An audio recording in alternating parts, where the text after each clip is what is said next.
All right, guys, that was a terrible start, but we're here. We're here, guys. I apologize for that opening. It's one of those days. Hey, quick question. Does it look better in 1080p than it did in 780 or in 720? I upped it because somebody made a comment about when I show documents, and we will show some documents today. So just take a look at that. There's a poll running right now. Let me know. I would rather not broadcast in 1080 if I didn't have to. We got a big show lined up for you today. We have a very, very big show lined up for you today. Among the things we will discuss, the liars and the haters. We hate them. They lie. And we hate liars. But that's okay. That's okay. We'll talk about why are they lying? Are they getting paid to lie? Why would anyone get paid to lie? That sounds demonic. You know, it's a sin. It's a sin. You're not supposed to lie. And if you get paid to lie, well, what does that say about you? Okay, so couple of things here. Couple of things. Let me real quickly. I got to play this real fast right out of the gate. Diligent Denizen is on the ground in Utah, apparently, because he has been doing some excellent reporting there for the last few days. And today he was at Cowboys Smokehouse in Panguitch. If you know your Tyler Robinson lore, you know that there is a tale being told that Tyler Robinson might have been in Panguitch, Utah at the Cowboys Smokehouse on the evening Charlie Kirk passed away. And the timing is relatively interesting to me. I'm going to play this and let you know what he has to say. It's on his X feed, Diligent Denizen, but go check it out if you want to. But I want to play this because there were a couple of things that caught my attention. Three things that caught my attention. What's up, you guys? Just left the Panguitch Cowboys Smokehouse. Spoke with the owner, Ralph Perkins, for about 30 minutes. He said that he was not there the night that Tyler Robinson was purported to have been here on September the 10th, but his staff reported that Tyler was seen there, recognized Tyler sitting at the end of the bar, and he did not have a name on the debit card that Tyler was allegedly to have used to pay for his meal. Said he was around here 9:30 p.m. on that evening, about 30 minutes before they closed, had a meal, and then left. So I asked him if I could have a copy of the ticket. He declined. I asked him if they had any cameras up that evening. He said that they did not have a camera up on the front counter. There was a camera sitting above the bar where Tyler was allegedly sitting. However, it was not working. So, and when I looked up there today, there's only a hole up in the ceiling where a camera should have been. So that's interesting. He said that he turned it over to the FBI. The FBI never followed up. He also said that he is the owner here, is friends with one of the FBI agents working the case as they are part of the LDS community. So kind of interesting how tight-knit they are. Anyways, have a good day. Well, I have my doubts about several of the things that were said there. Not his reporting. I think his reporting was excellent. But a couple of things that jumped out at me. One is I've never used a debit card without a name on it. That would be the first. Maybe a gift card. You know, I guess if someone gave you a gift card and you go use it, it doesn't have a name on it. But typically a debit card is going to have a name on it. I've never seen a receipt that didn't have one. So that's number one. You know, you pay and then it has your name on it. So you know that you're the one who paid, and then you sign it and they know that your name matches. It seems pretty standard to me. I don't know. Maybe this is things were happening weirdly in Utah. Maybe this is one of them. So that's number one that jumped out at me. Number two, the camera wasn't working that night. Why? What is this? Jeffrey Einstein? Is this the jail cell at Manhattan Correctional Facility? Why is the camera not working on that night? And why is there a hole up there now? Who took the camera? Long live the camera. Bring the camera back. Bring the camera back. Okay, so that's number two. Number three thing that jumped out at me, and I want to show you why this jumped out at me and why it is so suspicious to me. He showed up at 9:30. Showed up at 9:30, 30 minutes before they closed. Well, he also showed back up on Utah Valley University's campus at 12:30, or the house next door to his campus. And the problem with that is it's 3 hours away. It's 3 hours away. 3 hours and 3 minutes if you take this back road, 2 hours, 57 minutes if you take this road. So if he's eating dinner at 9:30, how is he back in Orem, Utah? And you'll see where this ends. I mean, it just takes you right next to where he was. It takes you right here. He was right here. or right in this area, right? Like around like 1 extra minute, maybe. I mean, it took you right to it. So how did he do it? How does he bilocating? How is he getting both places at the same time? I don't understand how that works. And then I guess if you want to throw away a line for a little extra fun, Utah's weird, man. Why is he tight? Why is the owner tight with one of the FBI agents investigating this case? And what does that tell us about the case? Does it tell you anything? It tells me quite a lot, as a matter of fact, because of this discrepancy on the timeline. You can't be in Orem, Utah at 12:30 and on the road back to Orem, Utah at 12:30. You can't be in both places at the same time. So I think it'll be very interesting if he can tie down that timeline, because if that is an accurate timeline, and the ticket would go a long way towards telling us about what time he left. You typically pay at the end of your meal. Rarely do you pay at the beginning. Sometimes at lunch, I guess. I used to be a server at a little lunch place, and we would deliver the ticket with the meal so that people could pay at their leisure, and we wouldn't hold them up while they're trying to get back to the office or whatever. But that didn't happen at dinner time. Sell them on a dessert or whatever. So I think this is a very interesting visit the Diligent Denizen is doing out there. Keep in mind, he's the one that broke 2 days ago that Tyler Robinson's family absolutely 100% does not believe he did it. That the story that's being told, that Tyler Robinson told his family he did it and that they turned him in because of that, is a lie. It's not true. This is just good old-fashioned gumshoe reporting. Just get on the ground, get in the area, and see what you can find. That's what he's doing. That is what he's doing. Okay, I want to run through the theme tonight. I actually had a theme that was a little more foul, but I've cleaned it up a little bit. These dadgum liars, these dadgum paid shill liars. I'm sick and tired of them. It's just getting ugly. We're going to talk about a few of them today. We're going to talk about how shameless TPUSA has become in the wake of Charlie's passing, that they're not even remotely the organization they once were, and how sad that is. And we got a little fun with airplanes, I think, towards the end of the program. So buckle in. I hope you're seated. Hope you've got your seatbelt fastened. Hold on, I got to get this light fixed. It's always screwed up every time I go live. There we go. Let me get this open underway. I think it will be informative and entertaining, because this is your opening statement. When supposed experts or analysts accept payments from the very industries whose products or practices they publicly promote, the consequences extend far beyond individual ethics. I hope you enjoyed the alliteration I put in there. That was for you nerds. It erodes trust, public trust. It distorts the evidence base that guides things like policy and behavior. It's deeply dishonest. It leads to preventable harm on a mass scale. Without full transparency about who's being paid what and by whom, what appears to be objective, independent analysis is actually shaped, sometimes subtly, sometimes very aggressively, by financial interests. The harm is broad. It's multifaceted. It leads both policymakers and the public. It misleads policymakers and the public about risks and delay changes that could save lives. Economically, it can impose enormous costs through things like increased healthcare burdens, lost productivity, environmental cleanup.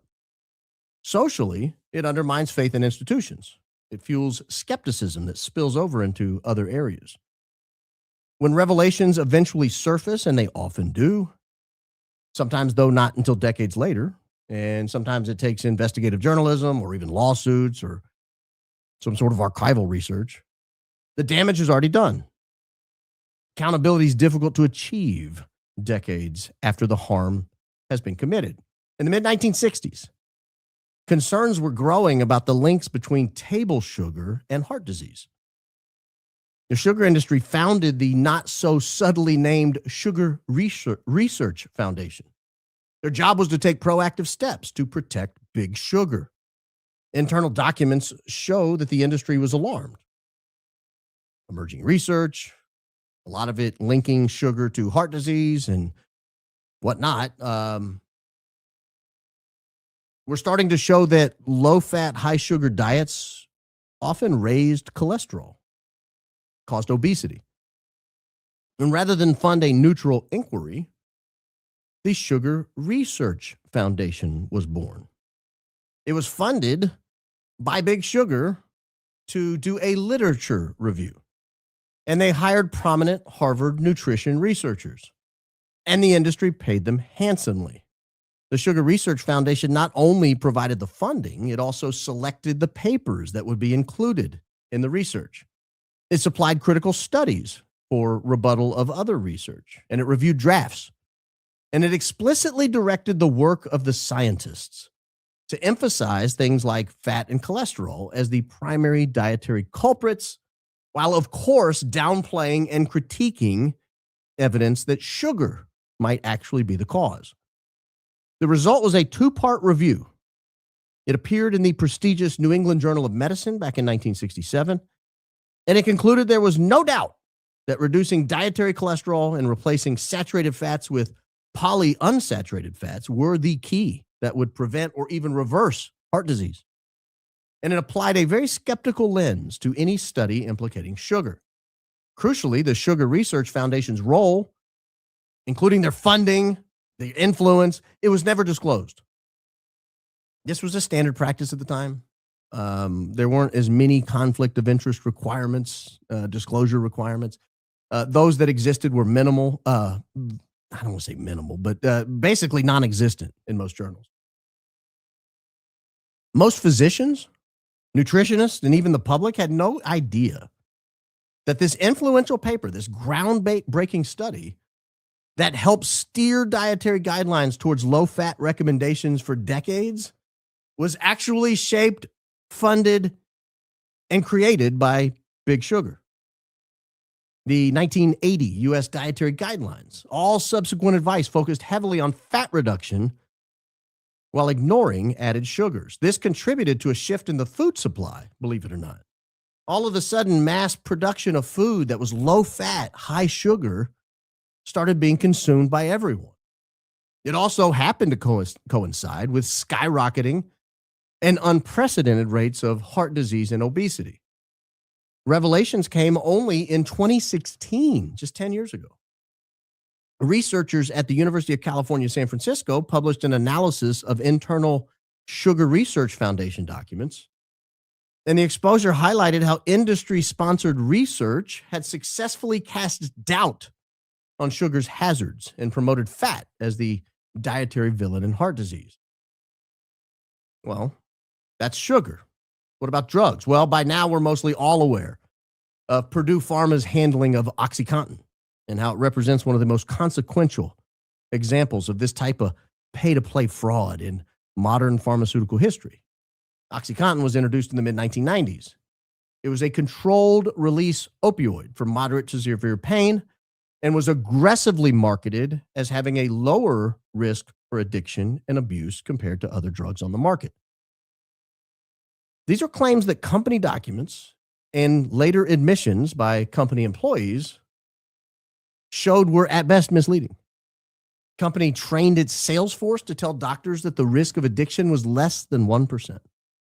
It promoted the concept of pseudo-addiction. This framed behaviors like requesting higher doses or early refills not as signs of dependence, but as indicators of untreated pain. The antidote to untreated pain, of course, was even more Purdue Pharma medication. Purdue funded continuing medical education classes. They paid key opinion leaders like physicians and researchers to be speakers and consultants. And they developed extensive promotional materials that downplayed the risks and emphasized the benefits of chronic non-cancer pain. Benefits for chronic non-cancer pain. It worked. It worked spectacularly. Too spectacularly. Sales exploded from the relatively modest beginnings in the mid-1990s to billions and billions of dollars annually. The wild success fueled even more widespread overprescribing. Most doctors and patients didn't have any idea. The financial relationships and marketing incentives were driving the narrative. In 2007, Purdue and 3 top executives pleaded guilty to criminal charges of misbranding the drug OxyContin. The company later agreed to pay hundreds of millions of dollars in fines and settlements. Later revelations through lawsuits showed the company knew about diversion and abuse, but they continued the aggressive promotion anyway. And this campaign played a significant role in the global, and particularly here in America, opioid epidemic, contributed to hundreds of thousands of overdose deaths, widespread addiction. The hidden financial ties between the company and the experts shaping the prescribing practices, well, that meant that independent medical judgment was necessarily compromised. The patients ultimately were the ones who suffered. The company and the doctors did quite well during those years. Further settlements and bankruptcy proceedings in subsequent years underscored the scale of the deception. Perhaps the longest running example of this type of insidious behavior involves a chemical called tetraethyl lead. This is the type of lead that was added to gasoline back in the 1920s.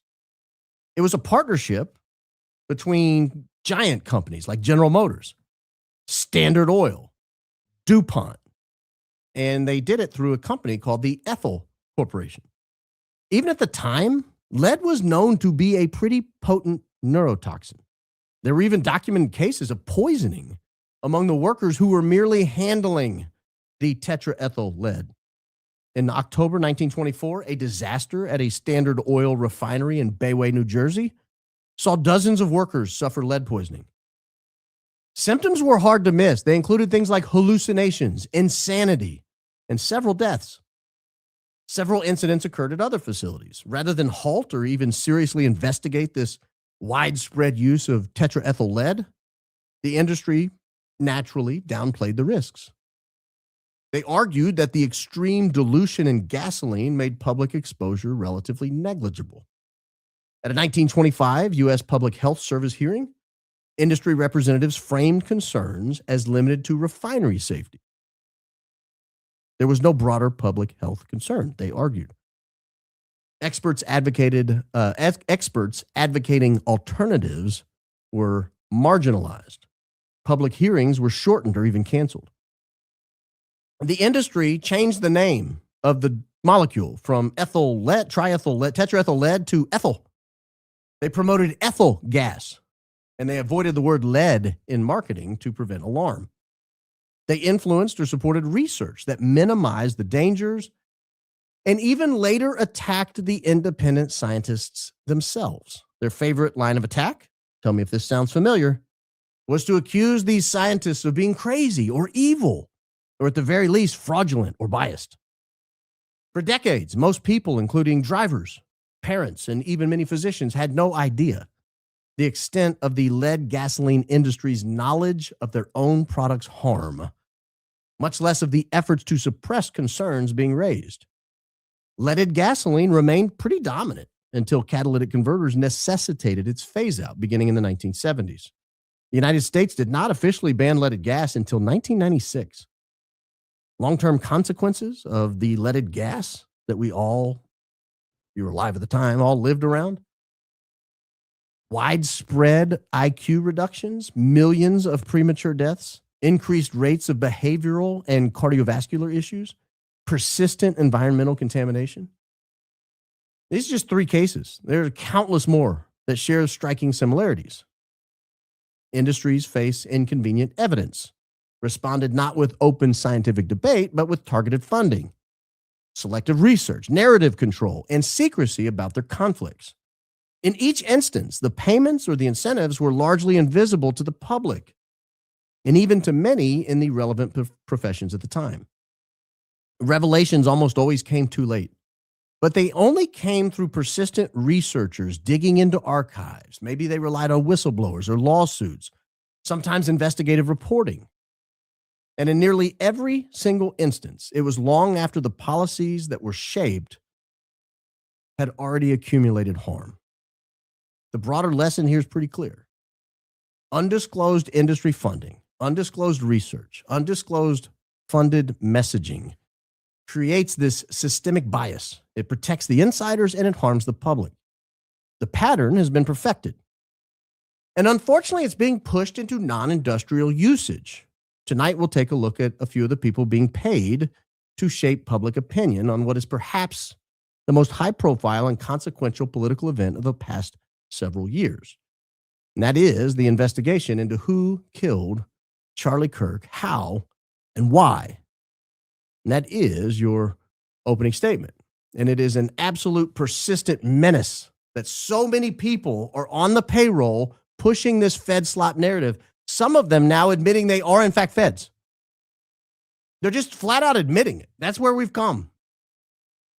And we're going to take a look at a few of them because I think that the same thing that caused the sugar harm, the lead harm, the Purdue Pharma harm is taking place in this case, and it's doing it by design. They're taking advantage of people who don't have the time to go through all of the evidence and say, what the hell is going on here? Why does it look like this? I want to begin the process of going through it, just like we could not go through every industry where this has happened in the past. That will be the case tonight as well. We will not be able to go through every single interview or every single, instance of this happening. But I do want to grab a few people. I want to grab just a few people and I want to highlight them because this is who we're up against and they're not being honest about it. For example, start tonight with a guy named, got to get rid of the pop-up. I'm on this poison site over here, TPUSA. I got to go tonight to our boy Graham Allen, Robert Graham Allen. This is a page of TPUSA contributors. You see these contributors here? These people are paid. These are not people out here volunteering their time. So when one of these people is calling you a bad name, let's say Officer Tatum. Let's say you hear him go, "Mama," and he starts bad-mouthing you. Just know that that is an investment TPUSA has made into Mr. Tatum or Captain Jack, Agent Jack, as he likes to unironically call himself. But let's start with Graham Allen. Let's start here with Graham Allen. Graham is an interesting case, probably the most interesting case, because in February of 2025, at a time many of us suspect that the decision to remove Charlie Kirk from Earth was beginning to take shape. It was in that month, February of 2025, that the actual Pentagon, the United States Department of Defense, now renamed Department of War, I think renamed Department of War. I can't tell if it's Department of War yet or not. But they have changed the name, and I don't think it's gone through Congress. So I'm not sure what it's technically legally called, but we'll call it the Department of Defense because in February 2025, it was still that. Conservative podcaster Graham Allen started a new job at the Pentagon on Monday as the Defense Department's digital media director. A defense official who was not authorized to speak on the record told this publication, Defense One.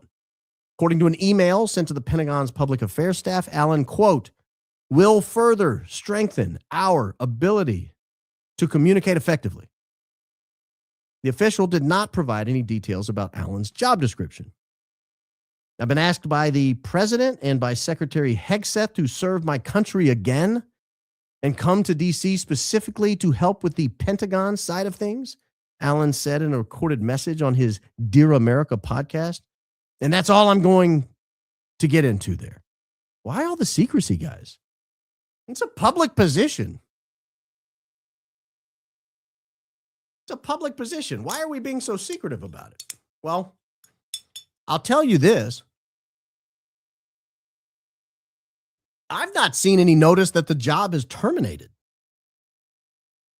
I haven't seen any notice the job is terminated.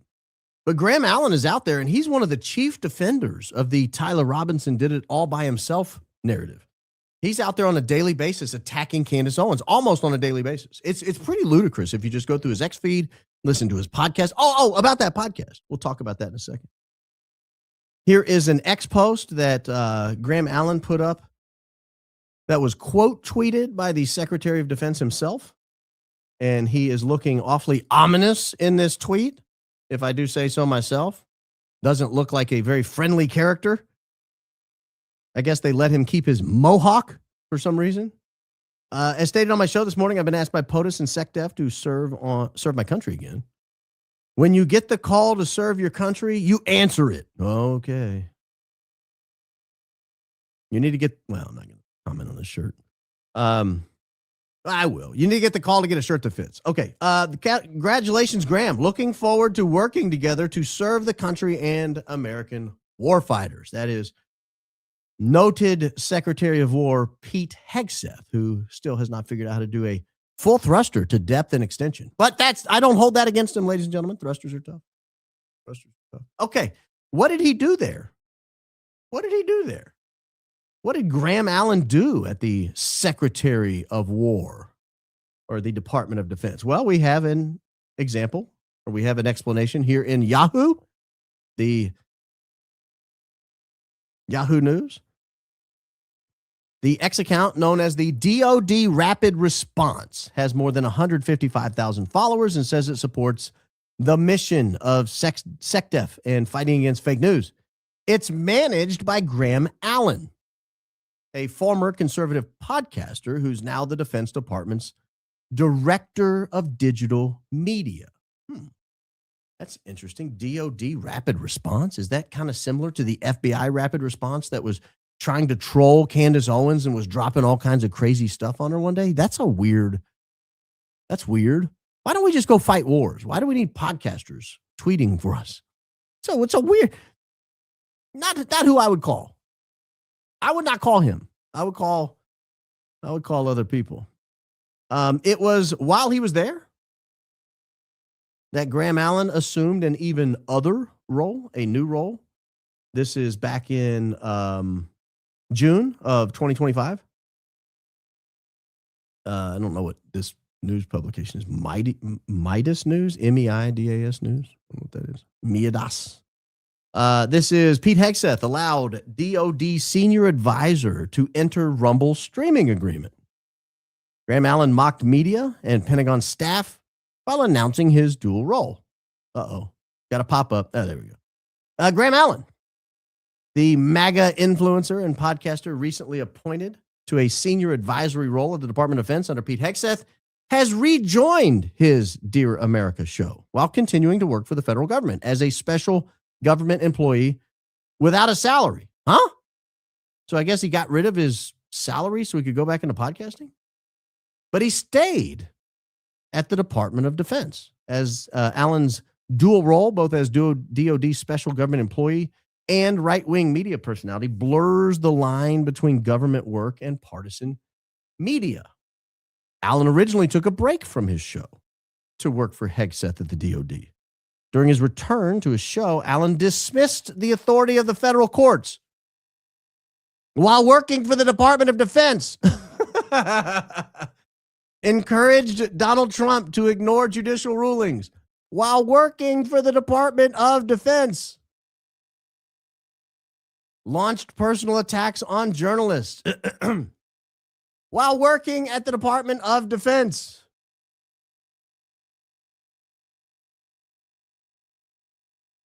He didn't spare his own colleagues either. Thankfully, only the 0.03% of Pentagon staff whom he deemed competent and calling Washington, D.C. the devil's butthole.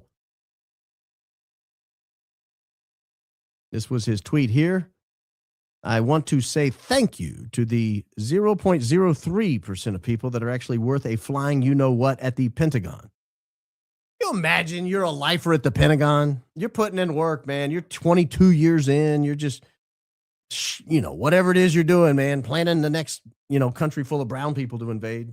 And you're just doing your job, doing it the best you can. And some snot-nosed brat who's doing a dual role, working for the Department of Defense and some right-wing podcaster, is out here trashing you while a government employee, I don't know. And so is it any wonder why Graham Allen is so in the tank trying to attack people like Candace Owens? Even took a side swipe at your humble host the other day. Is it any wonder? Well, this is funny. This was in our archives. We kind of thought of this while we were putting this together today. This is a call log that we got a hold of This is interesting. Now, this is Arizona time. So 11:30:17 on the day Charlie Kirk was taken down. This was 11:23 a.m. that he was taken down, Arizona time, 12:23 Utah time. 7 minutes later, Graham Allen is on an inbound call with TPUSA that lasted 11 minutes. And it was finalizing the contract agreement between Graham Allen and TPUSA. Was he still working for the DOD when he's finalizing his contract with the TPUSA? In other words, and I don't know the answer to these questions, by the way. I'm just asking them. I'm just presenting them in the order I find them. But it looks to me, anyway, like TPUSA has a DOD special employee on their contributor staff. It's just the way it looks to me. Just the way it looks to me. And I think he thinks this is some kind of flex. Because he took to his radio show the other day bragging about being a DOD employee. And what is a DOD employee but that's the definition of a Fed. So when we say TPUSA is pushing Fed slop, this is what I'm talking about here. Graham Allen is this guy on the left. I don't know who this guy is in the gold Texas Rangers hat on the right, but watch here as he explains proudly from his hotel room that he is in fact a Fed, and he thinks it's awesome. Yes, my official title was actually senior strategic consultant to the Department of War, but whatever. Who cares? Whatever. But before that, everybody knows this. I left the show for 6-7 months to go into the administration. Completely abandoned me. The Pentagon. All right. But what she leaves out is the important context of what my senior strategic consulting to the Department of War, the secretary, actually is. You see, she just says the title. She left out for digital media. You see, my role at the Pentagon was senior strategic consultant for digital media, for comms, for press, for rapid response. That is my role. I'm not sure what point he's trying to make here because it's actually worse the more he talks.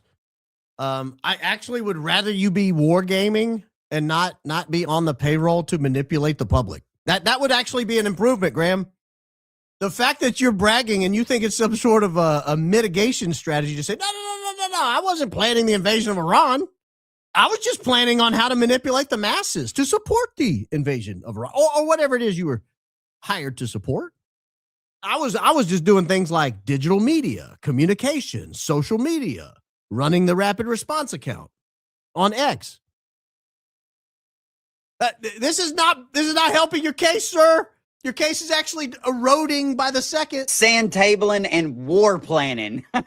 She makes it seem as though I'm in the rooms where, we're deciding, are we going to bomb Iran again or not? No, my side is, hey, so-and-so from the media is talking a bunch of crap and nonsense. How are we going to strategically calm out how we go about this and how we communicate with the American people?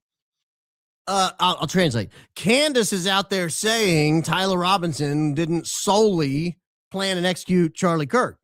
How are we going to plan this out with the media?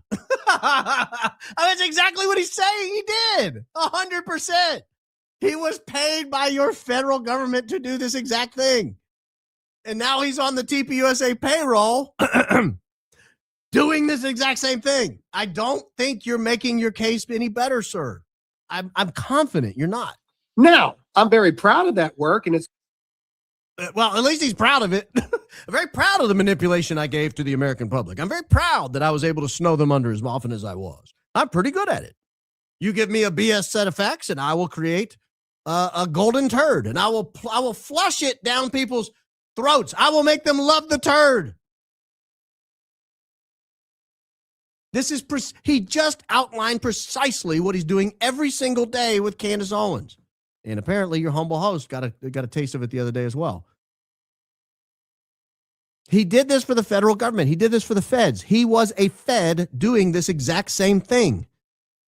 You get a bad set of facts that someone in the media is dishing out, i.e. your humble host, Candace Owens, Zach Costello, Coach Colin, Project Constitution, Real Bays, Danks, Jesse on Fire, Valhalla, whoever. You get this Diligent Denizen. You get this bad set of facts,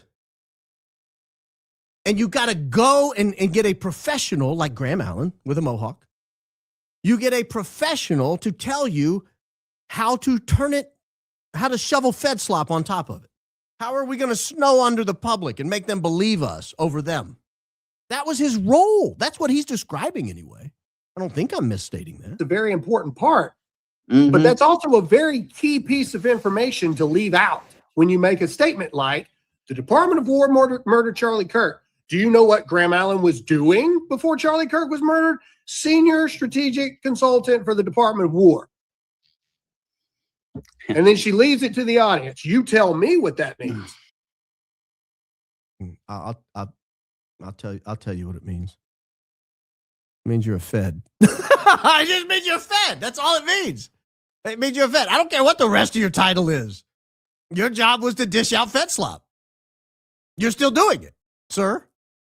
You are the king of Fed slop. So I'm a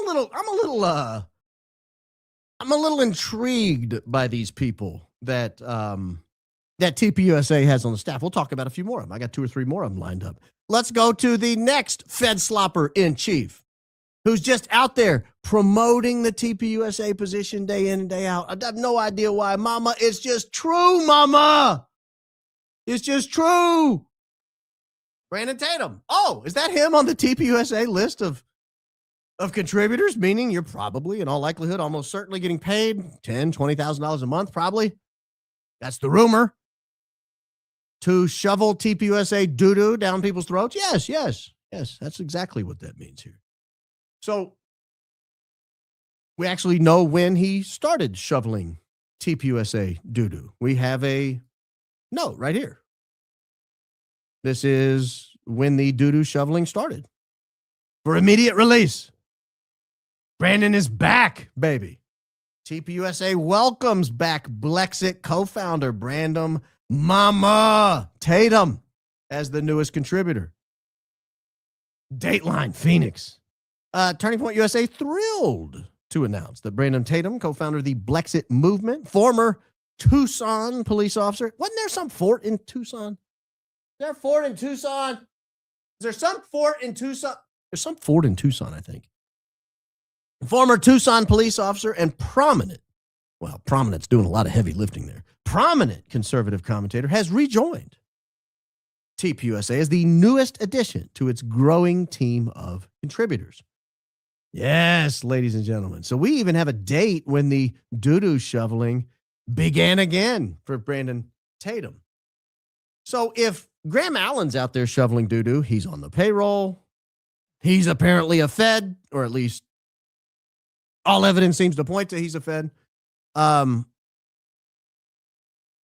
Brandon Tatum on the payroll. You guys want to know how badly he's shoveling the Fed swap? Here is a tweet from 2 hours ago. This is like day in and day out for this guy. This gives these guys, they love this stuff. They love this stuff. They love misrepresenting evidence. They love acting like this is an open and shut case. This is just 2 hours ago. This is Mama Tatum.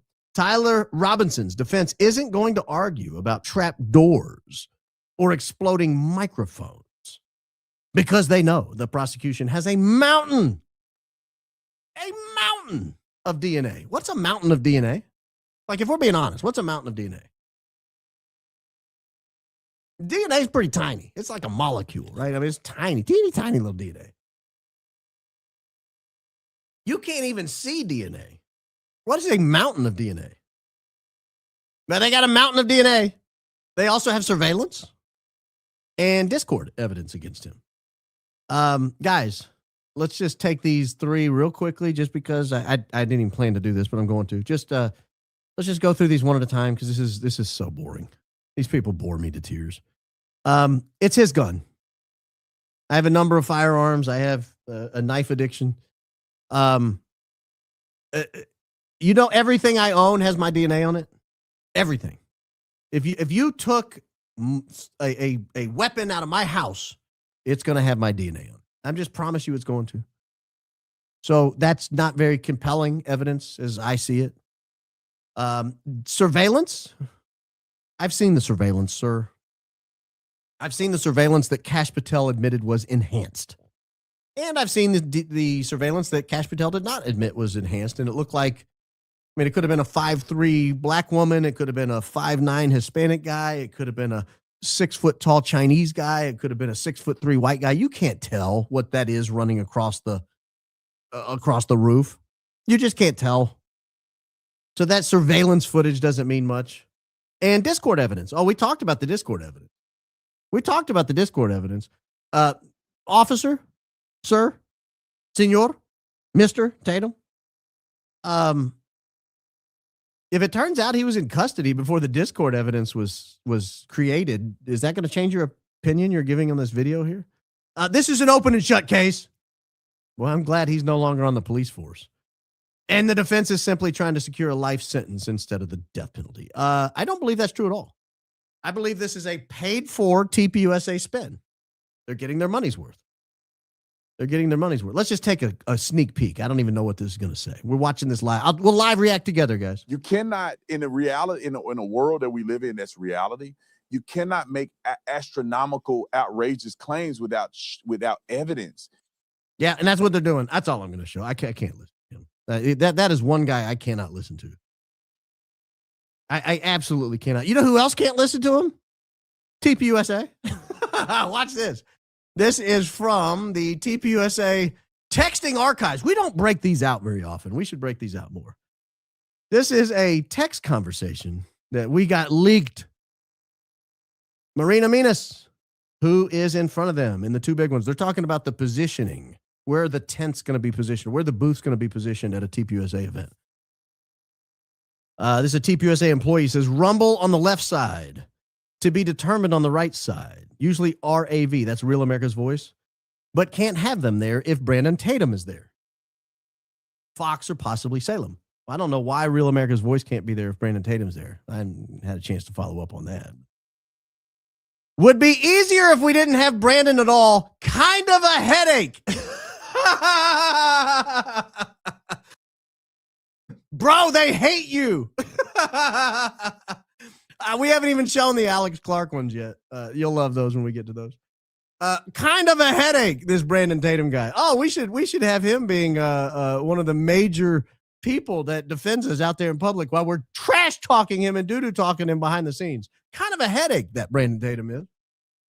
Kind of a headache. Well, yeah, you're right. You're right. Gosh, it's great getting inside information sometimes. I can't help it. We've been very disciplined, by the way. We could have shown a lot of these, and we have not. I don't feel like the principal. She's sitting on way more. I feel a little like the principal, though. You know, she sits on this mountain of DNA, this mountain of evidence, and she just sort of slowly every now and then leaks a little piece out, lets them go crazy. Like fish. You ever throw something overboard? You're out in the ocean and you throw something overboard, and all the fish just, they go crazy. That's what the Fed sloppers do every time Candace gets on there. So that's another person that's a paid Fed slopper. Speaking of paid Fed sloppers,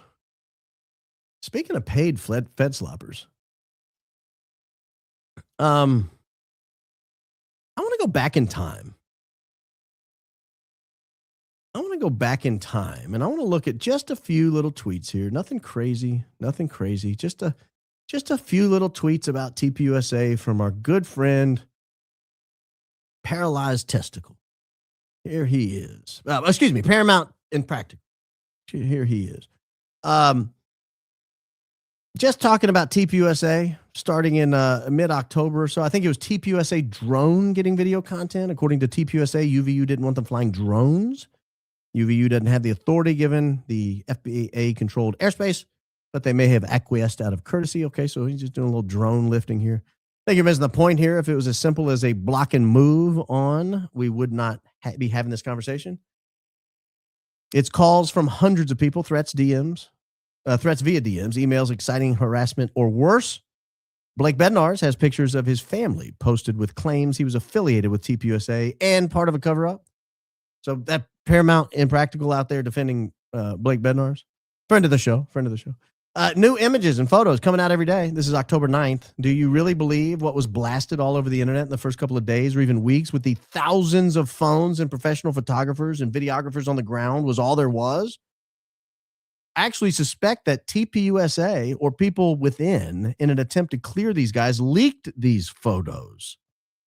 But that's speculation. It's embarrassing that people would try and convict these guys in public opinion of murdering their friend, boss, and colleague with so little evidence. It's un-American. So this is, now you're beginning to see the turn. This is Gary doing the turn. So we've been able to pinpoint about the time Gary made the turn and started becoming a TPUSA shill. Well, that was mild shilling. By November, he was an all-out baller for TPUSA. I mean, a flat-out baller. And it's just gotten heavier and thicker ever since. Gary, I don't know if you realize this, Gary. You can actually search Twitter and look back and see you evolve over time. This is November 27. Oh, speak out for those at TPUSA and Charlie's security team. That she is libeled and accused of murder for 2 months, putting them in extreme danger. They're getting death threats too. Do you care about them? That talk, talking about Candace, obviously. The left and right hatred. The left and right hated Trump and by extension, Charlie Kirk. Now they're trying to finish off TPUSA to ensure a DNC takeover in 2028. He had all his talking points down by this point. See, in October, he was flailing around trying to figure out what were the talking points he was supposed to have. Here he is, bad-mouthing Candace Owens back in November. Long way. Is this good faith question or clear accusation? A decision was made to murder Charlie, a decision that had to be approved by Charlie's friends. Who made it? Where's the evidence? Friends, TPUSA, a reasonable person would assume that. Where's the evidence you have that brought you to this conclusion? So he's in the process of turning here. This is Gare Bear. We love Gary. We love Gary. We love Gary so much because of the service he gave to our country. Not as a Green Beret, of course, but as a defense contractor, where he was paid off. Excuse me. I don't want to say that. Where he was given a contract that started 14 days. You can see that right here on the right-hand side. 14 days after the Charlie Kirk assassination. And you get a little bit there. And another contract just 4 days later. That one was for only $39,000. This one here was on September 29th to Impractical. And this one was for $151,000. So between 14 and 18 days, 19 days after Charlie Kirk's assassination, Gary gets a hefty dose of federal contracting, and all of a sudden he is TPUSA's best friend.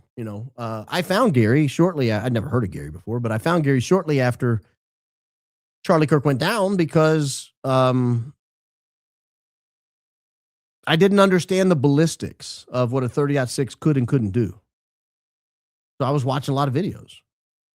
I thought it was an awfully hefty rifle. I've fired a 30-06 before. It's like shooting a cannon. Feels a little bit on your shoulder like shooting a cannon. I've seen what it does to animals. Bigger than a human neck. You're talking like exit wounds. And so I just thought, that doesn't seem right to me. So I started looking at supposed experts, and I came across the Kandahar Giant there, Paramount Impractical. And he was just dead on about this stuff. No way it's a 30-06. I can't imagine it's a 30-06. A 30-06 would leave an exit wound. We have huge questions about this. It can't possibly have been that. Well, now he's the biggest supporter of the 30-06 narrative in the world.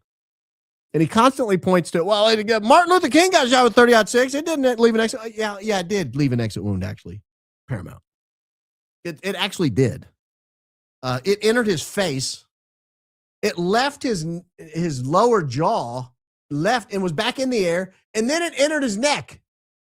And then it went down through more bones and organs and muscle tissue, and it finally lodged all the way back here by his scapula.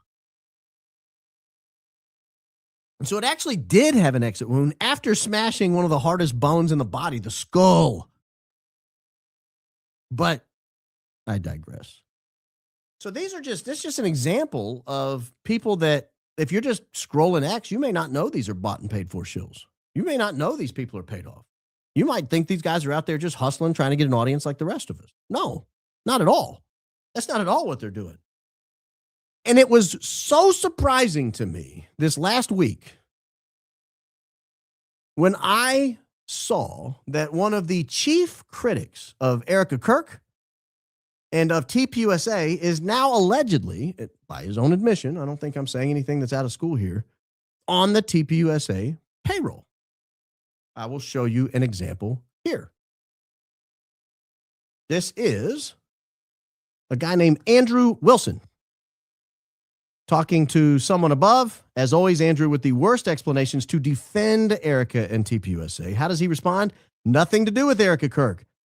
She's a terrible leader and a femcon like the rest of TPUSA and a moron.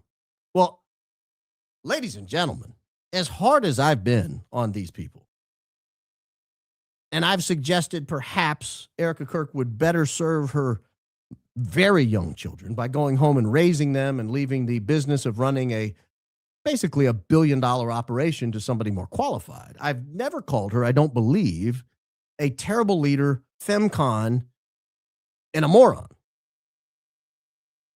Maybe if I did, I would get that $15 million payday I've been telling TPUSA I need. You guys need me. I don't need you. You need me, but it's going to cost you $15 million. Because apparently they hired this guy. I'll show you the video where he claims to have been hired by these people. I cannot imagine someone talking about my CEO like this and then me saying, we should hire that guy. That'd be a great hire. That'd be an amazing hire. That's who we should hire. Well, he wasn't done because this is on March 20th of this year. March 20th of this year, like 3 months ago. Feminists always claim misogyny doesn't protect women. But here I am claiming Erika Kirk is too retarded to have participated in Charlie's assassination. Proving the claim wrong entirely. Yes, this is my real position. In other words, lest you think I don't think this about Erika Kirk, this is my real position. And I will devastate. This is my real position, backed with facts. You have facts that Erika is R-worded? I'm happy to hear them. Do a show on them. I would love to hear the facts you have. Real position backed with facts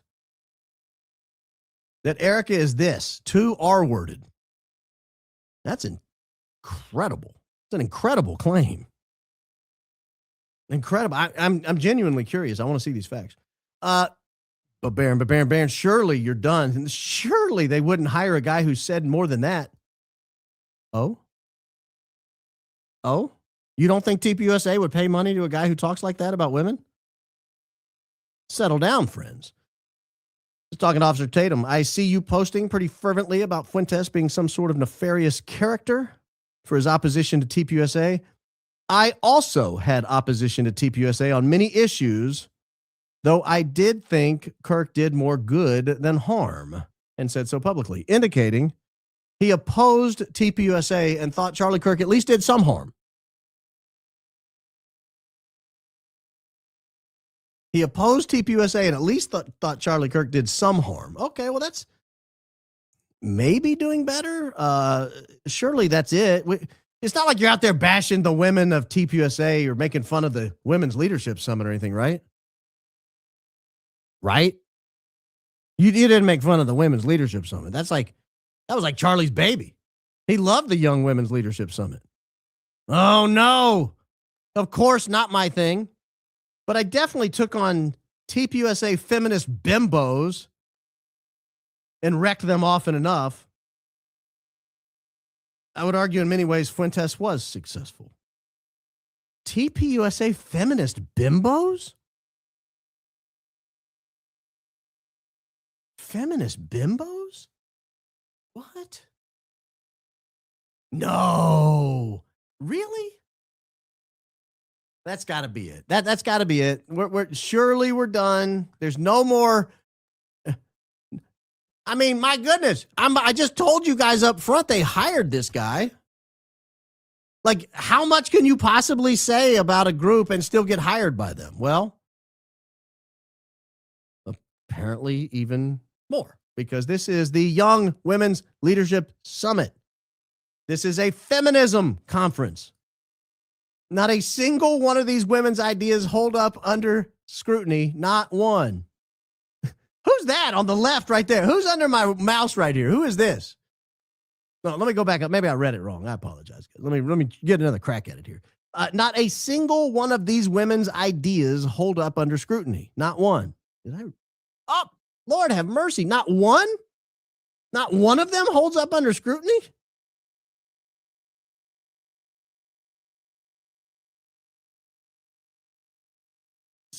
So imagine my shock. Imagine the shock on your humble host's face when I saw Project Constitution post that they had hired this guy. They'd hired this guy. Here is him telling the story. This isn't rumor. It might be rumor. Maybe he's a liar. I don't know. But here is the true story. Hey, where'd you go for a week? Well, TPUSA hired me to go down and train its new crop of debaters. TPUSA hired me.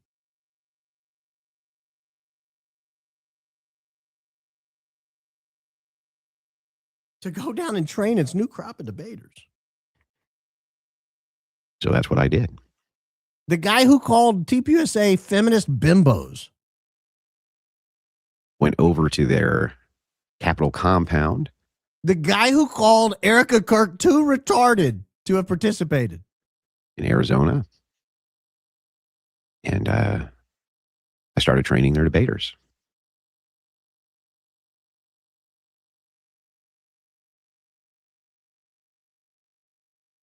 Mis amigos. Called her a terrible leader and a moron? Erika Kirk. That guy called Erika Kirk a terrible leader and a moron. Said she's too retarded to have participated. That he opposed a lot of the TPUSA issues and that Charlie Kirk did some harm. Called TPUSA girls, women, feminist bimbos. And then pulled up the Young Women's Leadership Summit poster and said none of their ideas hold up to scrutiny and that it is a feminist conference. None of their ideas hold up to scrutiny. And Erika Kirk's picture was on it. And then they turn around and hire him.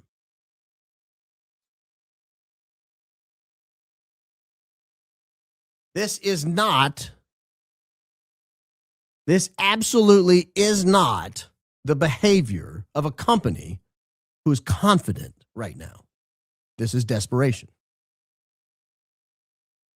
This is like Patton hiring Hirohito for sage political advice in August of 44. This is like as bad as, I cannot imagine. It'd be like me hiring Gary.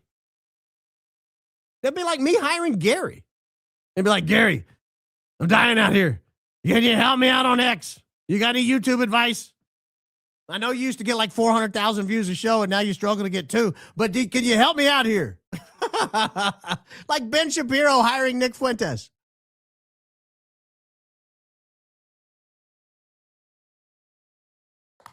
I do understand. I was going to say I don't understand it. But I do understand it.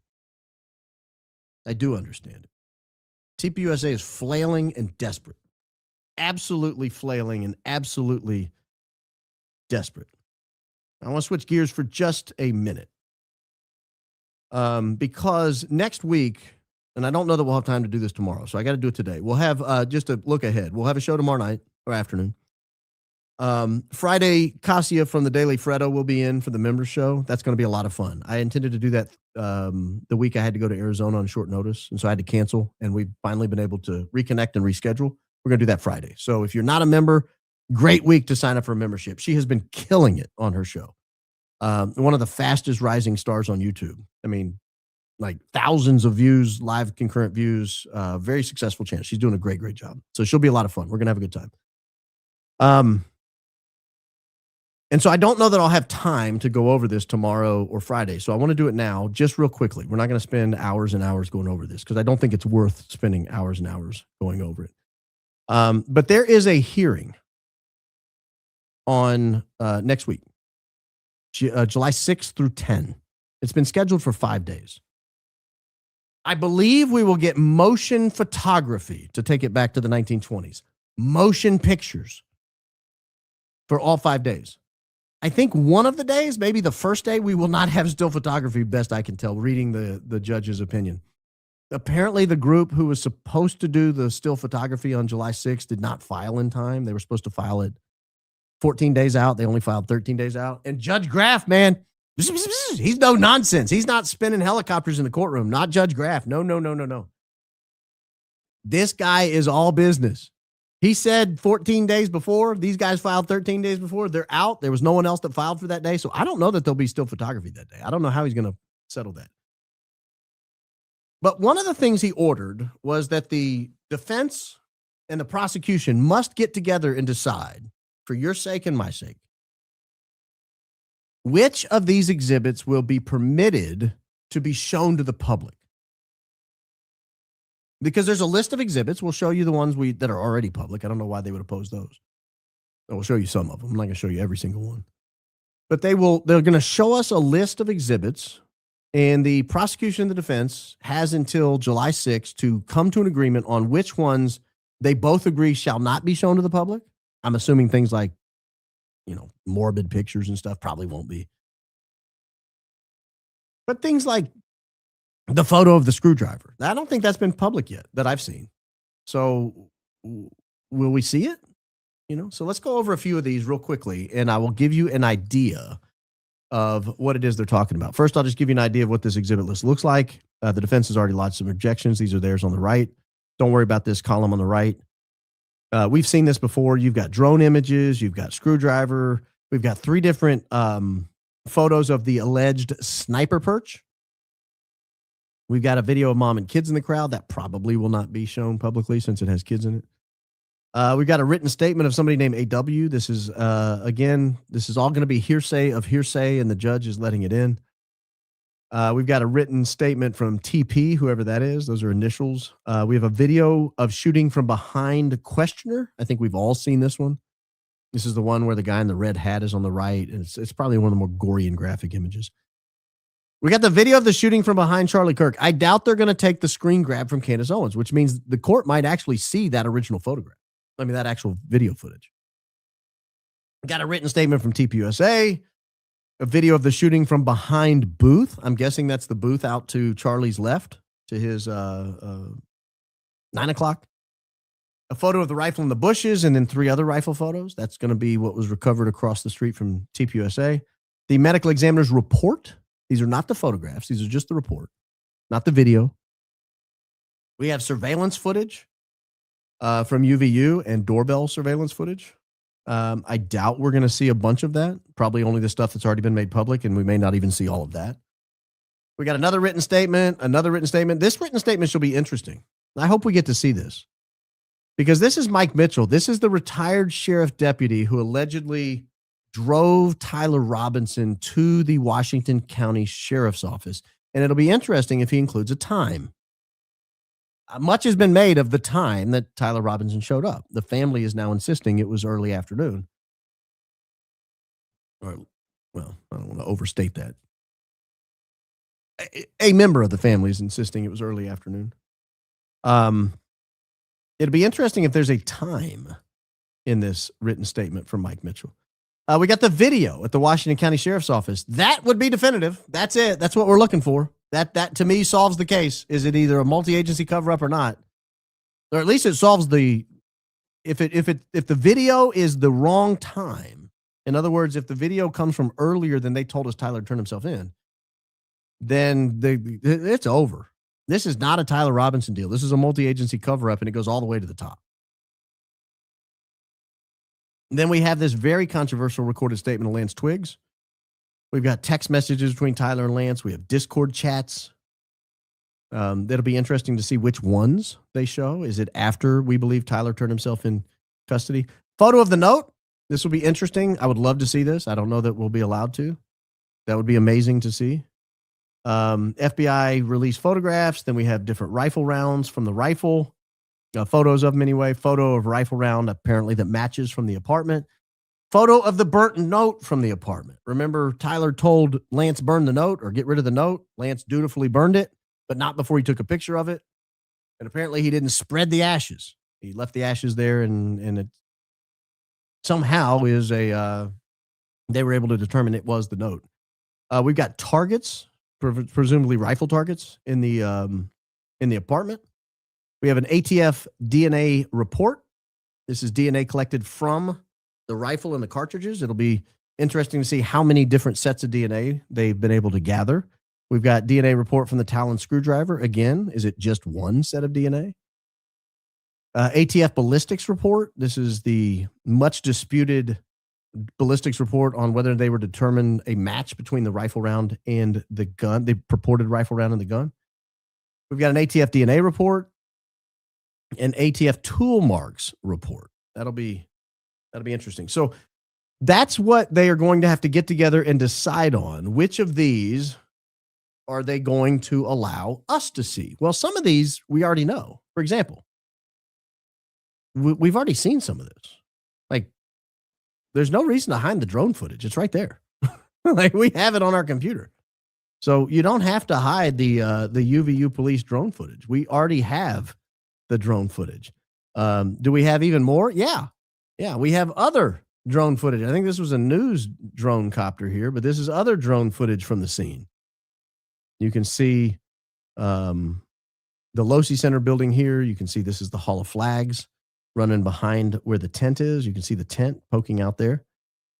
It does not show the Losi Center, but it shows the walkway beneath the Losi Center. So we have a lot of this drone footage. We even have drone video. I don't know if this is the drone video, but here's another picture from the scene. This is, again, drone footage from the scene. You can tell it's in an elevated position here. I want to say this was news because this cop here was not amused with this drone. At one point, she waved it off and it went away, if you look at the video. But you can see even late into the evening, you've got lights on down here on the left-hand side under the Hall of Flags. So it's obviously late into the evening. And there's still hats sitting out. So the scene has not been cleaned up. I think you can even see a camera right there. The speakers are still up. I mean, this is very much still a live scene at this moment.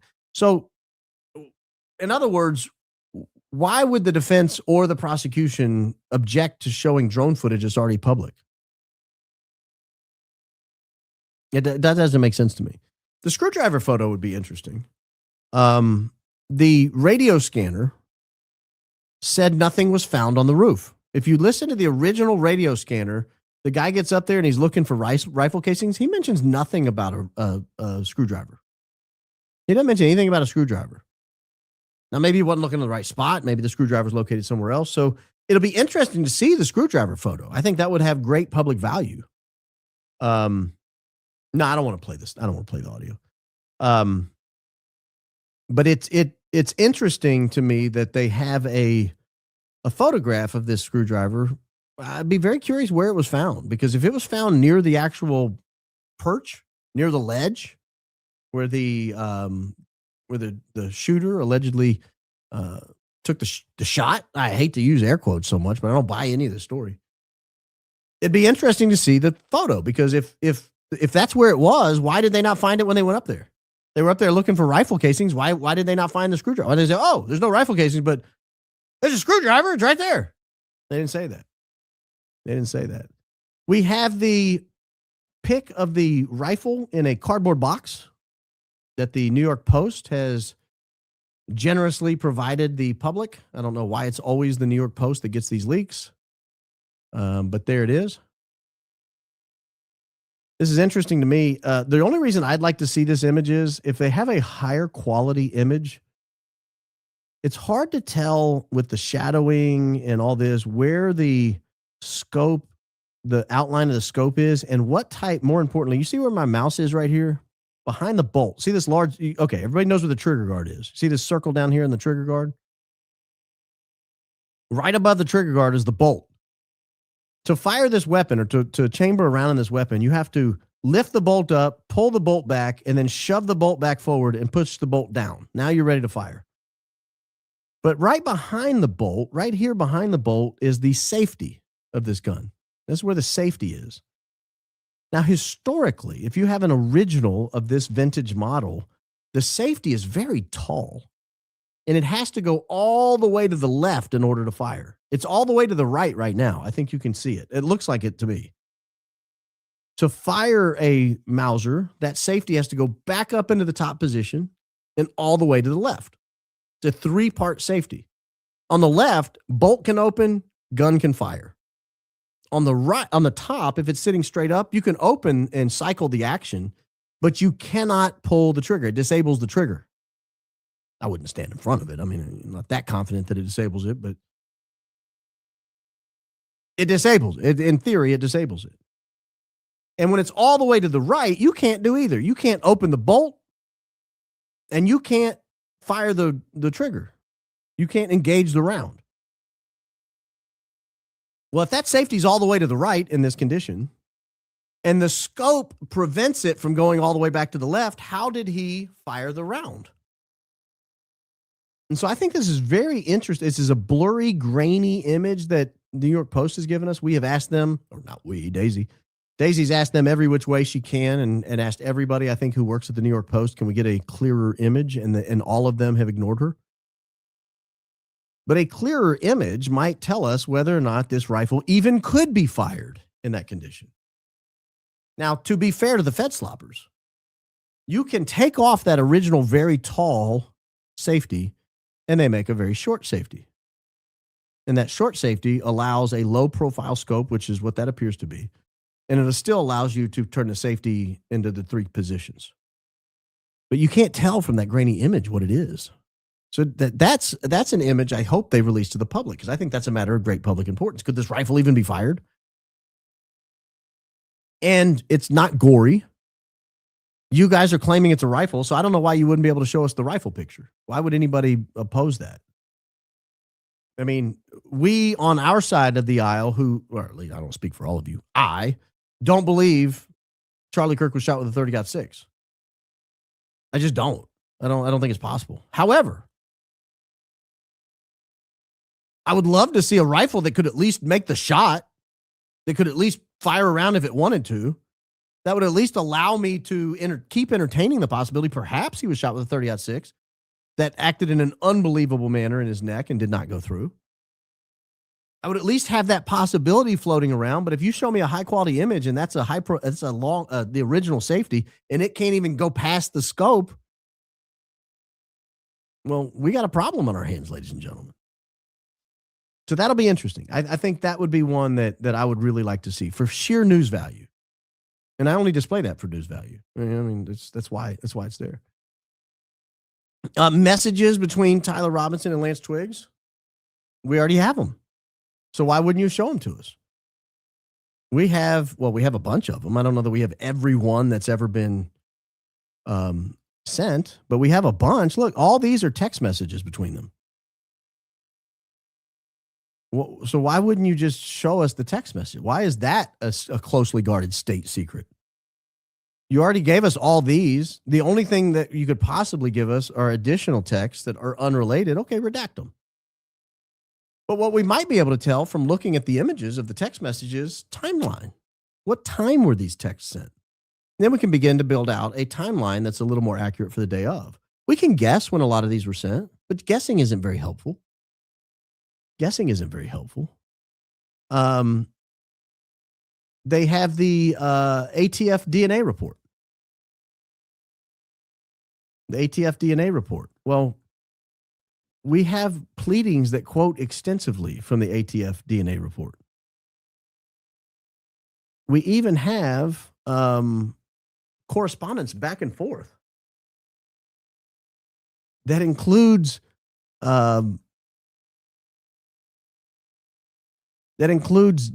ATF data.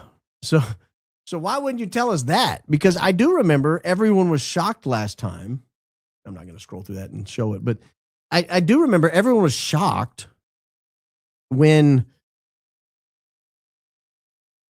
in open court, the defense lawyer was questioning one of the, I think it was a police officer, and the state had the police officer say that Tyler Robinson's DNA allegedly was on the rifle. And then the defense lawyer gets up and says, yeah, but 5 other people's were too, right? And he said, well, I can't comment on that. He said, oh, you can comment when it's only Tyler's, but you can't comment about the other 5 people that were found? Well, that was a huge bombshell into this case. Whose DNA was that? Have we been able to track down those people? Is it people like Lance Twiggs? Is it unknown? How many people are handling this rifle? Are they related to Tyler Robinson? That would be helpful. Like if we, maybe granddad's DNA's on there. Well, we could probably rule him out as a suspect for setting up his own grandson. But what about these other people? Who are these other people's DNA? They mentioned there were 2 videos that they were going to show of the shooter on the roof. Well, we've seen one. I think we've seen them both. I'll show you the first one here. This was from inside the Hall of Flags immediately afterwards. You guys remember this video? I'm not going to stop it and all that. We're right there. The guy. That's one of the 2 videos we have of the shooter on the roof that we know of. I hope I played that. Did I pull a Baron? I don't think I did. I think I played that. We have yet another video of the shooter on the roof. If I can get this one pulled up and shared appropriately. This one is actually probably the most interesting one to me of all 3. Can ride up. Yeah. You think he'd already be in place? You would think that. So there's somebody on the roof right there? Just saying. He just ran from over, where's my finger? Well, from over there, ran in. And now he's right there. Just saying. That's interesting to me because it gives you an idea of how long that guy was actually on the roof in that prone position, because he sees him run. He sees him lie down. He has to get out his phone, open his camera, get it up there. And that's a 20-second long video right there. And there was no bang in that video. So that's at least 20 seconds. We know the guy was lying down prone in that position. If that's an authenticated video or authenticatable video, assuming you can figure out who that is. I believe Candace has talked to that guy who took that video. And he was some sort of a firearms expert. And he actually sent her a note that she showed on her screen. We got a screen grab of it here. He actually sent her a note of his opinion, his expert opinion. I will call him an expert. Watching the video of the impact, hearing the sharp crack instead of a big hunting rifle's boom, and seeing what looked like a shorter rifle platform, albeit with the absence of a shape of a standard 30-round magazine. The assassin may have used a 10 or 20-round magazine, only expecting to shoot once or twice. I would guess that he was shot with a Hornady VMAX or similar lightweight 223 bullet designed for a very rapid expansion. Of course, I don't have access to any autopsy reports like you might. But if they found small shards of copper rather than one large copper-coated lead slug, that's the gun and bullet I would expect was used. So this is a firearms expert saying that did not look like a Mauser 98. And it didn't sound like a 30-06. Sounded different. That's consistent with a lot of other witnesses at the scene who said it did not sound like a big boom. Sound like a firecracker. One guy said it sounded like a cherry bomb. Another person said it sounded like fireworks. All very consistent. Now, there is that one other video, and I'm not even going to play it because it's so lousy. You can't see anything. Of the guy running across the roof from across the parking lot. and they zoom in and they follow him down. And that's the one where he scales off the roof like Spider-Man. Those are the only 3 videos in existence that we're aware of that show a shooter on a roof. Can you say, beyond a reasonable doubt, that any of those 3 were Tyler Robinson? Can you say that?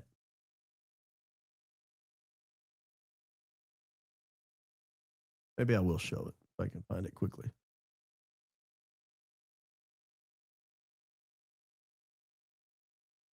No, I can't. Yeah, there it is.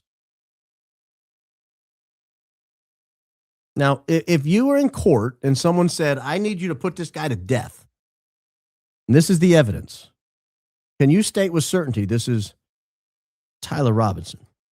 This is the evidence you're given. You've got a guy who's now missing. Here he comes, pops out the other side. That's him there. Can you state beyond a reasonable doubt that's Tyler Robinson?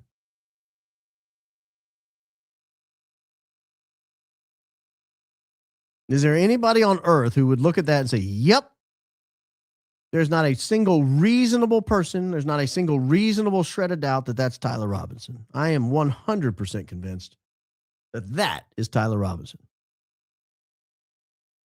What about that Hall of Flags video I showed you where they panning across the crowd and you see a little figure in the background? He's about that big, running across, scampering across for about half a second.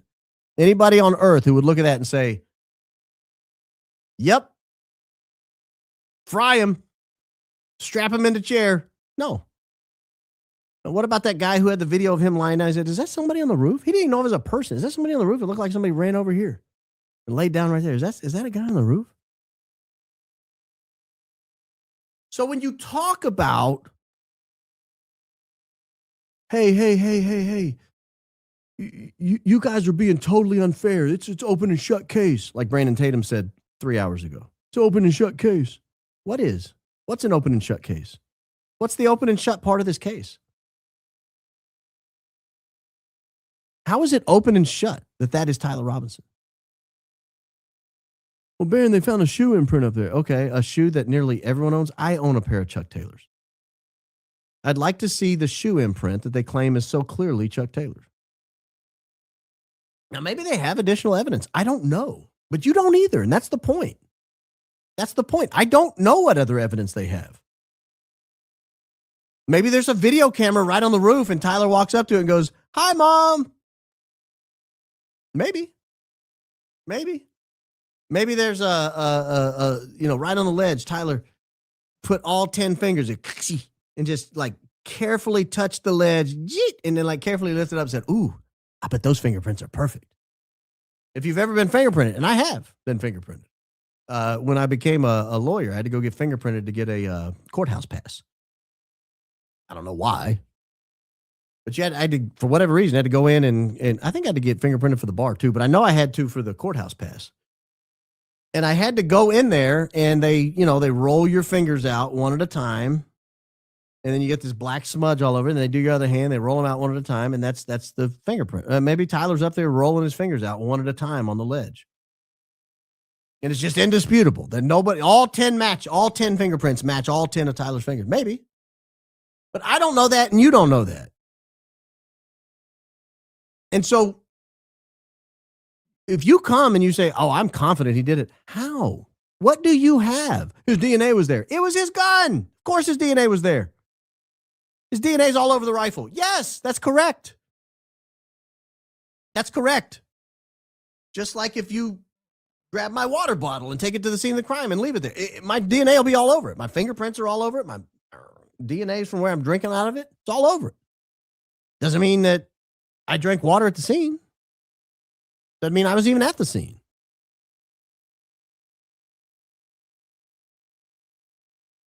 And so what we're talking about here is reasonable doubt. Reasonable doubt. Right now, there is a mountain of reasonable doubt that Tyler Robinson solely planned and executed Charlie Kirk with Granddad's 30-06 from the Losi Center. A mountain of reasonable doubt. Maybe those holes will get filled in as time goes by. Great. But if you're frustrated that we keep saying that, why are you so confident he did it? The evidence doesn't seem to suggest that yet. If you're frustrated by that, sit back and shut up. Wait.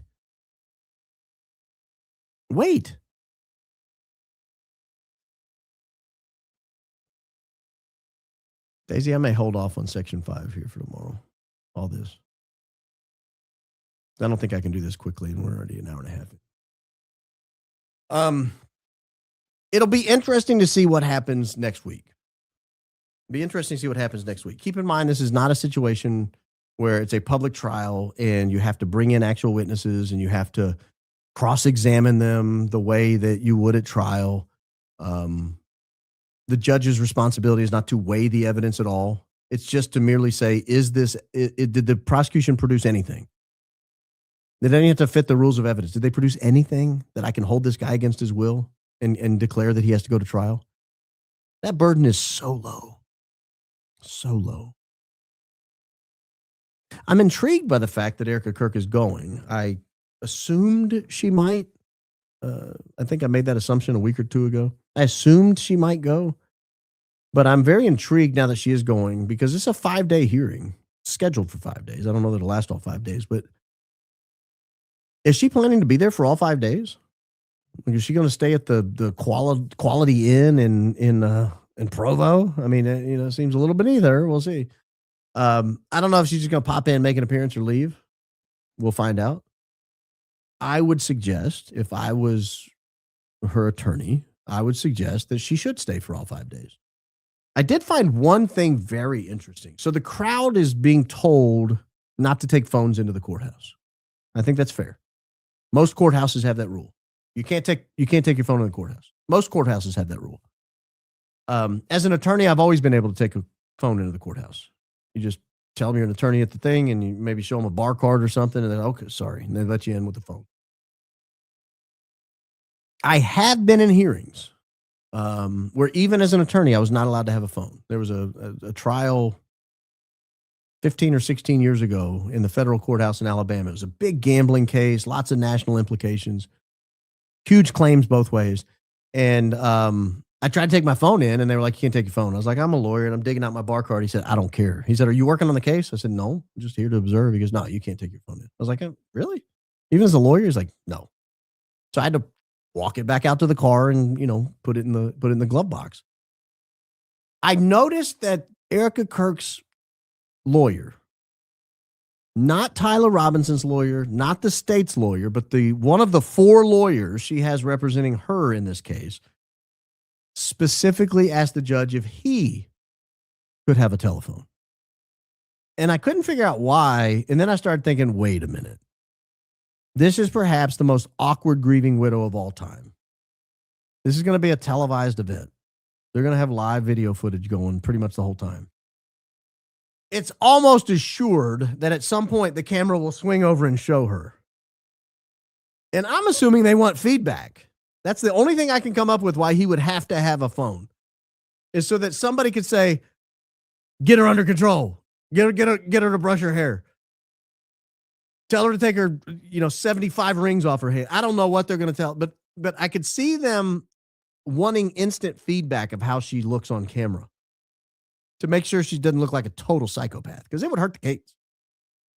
It would definitely hurt the state's case if she came in there and looked ridiculous. Hopefully she doesn't show up dressed like the Italian server, that she showed up with the black ball cap and the black suit and the black pants and like scowling at the camera.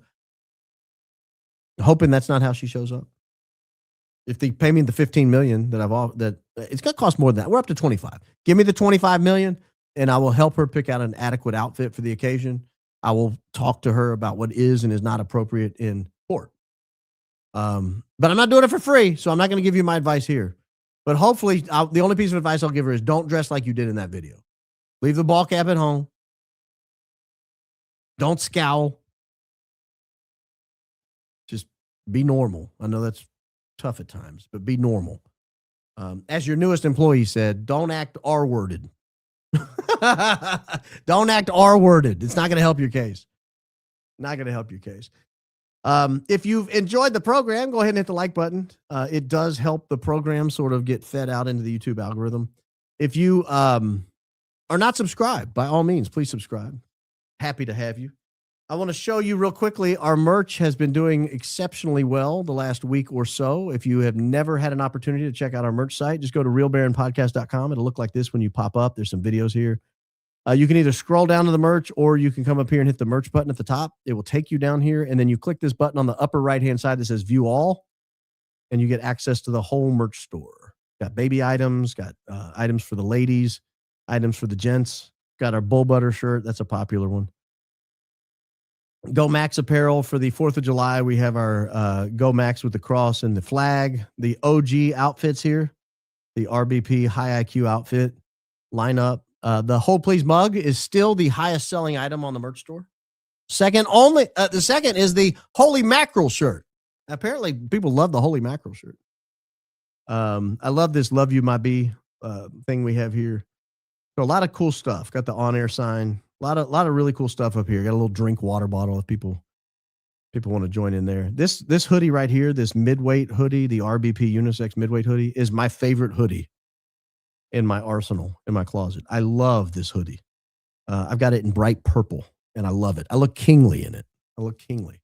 I look a little bit like Lydia in the Bible, the seller of purple. It's awesome. It's awesome. Also, don't forget the Clips channel. Baron Coleman Clips on YouTube has been killing it. We have a fantastic editor who's out there just putting out amazing stuff. Our most recent video goes all the way back to episode 8. All the way back to episode 8 for this is Turkey Tom's Source of Fed. You can see the old setting here, the old set we had. So a lot of cool stuff on here. So check that out as well. Baron Coleman Clips. You can subscribe while you are there. And you'll know we put up a video every morning between 9 and 11 a.m. God's time. All right, let me roll through some of your comments, my friends. What's the website where we can see MP4 910? We can all see MP4 910. See all MP4 910. I don't know. You're saying see in high quality all of the September 10th video? I don't know. Oh, okay, yeah. The MP4, yeah. Yeah. I think maybe Alex Bartholomew. What's his name? Oh, Life is Driving? Maybe. I mean, that's at least an all-day thing. I think they're saying all video footage. Yeah, I don't know. Jump on the Wayback Machine. Maybe we can give that out tomorrow. I'll look for it. Okay, thanks. Yeah, I'd love to answer your question. I just don't know. I think the vitriol isn't about believing TR was solely responsible. I think the debate has become a proxy for anger that many on our side have criticized Trump and concern about the upcoming midterms. Hey, they have only themselves to blame for the upcoming midterms. Like, Trump ran on a platform. His platform was shut down the border, which he's kind of done. Deport everyone who's here illegally, which he has not done.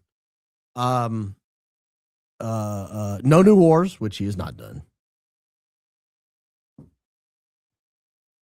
Like, reduce inflation, which he has not done. Like, why would you think we would vote for you?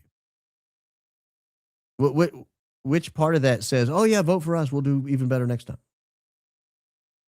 Not Baron leaving my high IQ out to dry was searching that goat water only to get a hearty flavored Caribbean stew recipe. That sounds good. New here, pleased to meet you, friends. Jesus rocks. Yeah, we do a good job. This is goat water. This is what I call goat water. Mountain Valley. It's just good water. I got a case of it. Somebody generously donated to the program and said, go use this money to buy a case. I did. And it's delicious. It's delicious. Not a product and placement. I don't care what you buy. Buy whatever water you want.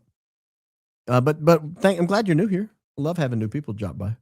This time the revolution is being streamed. Yes, we're not televising the revolution. We are streaming the revolution.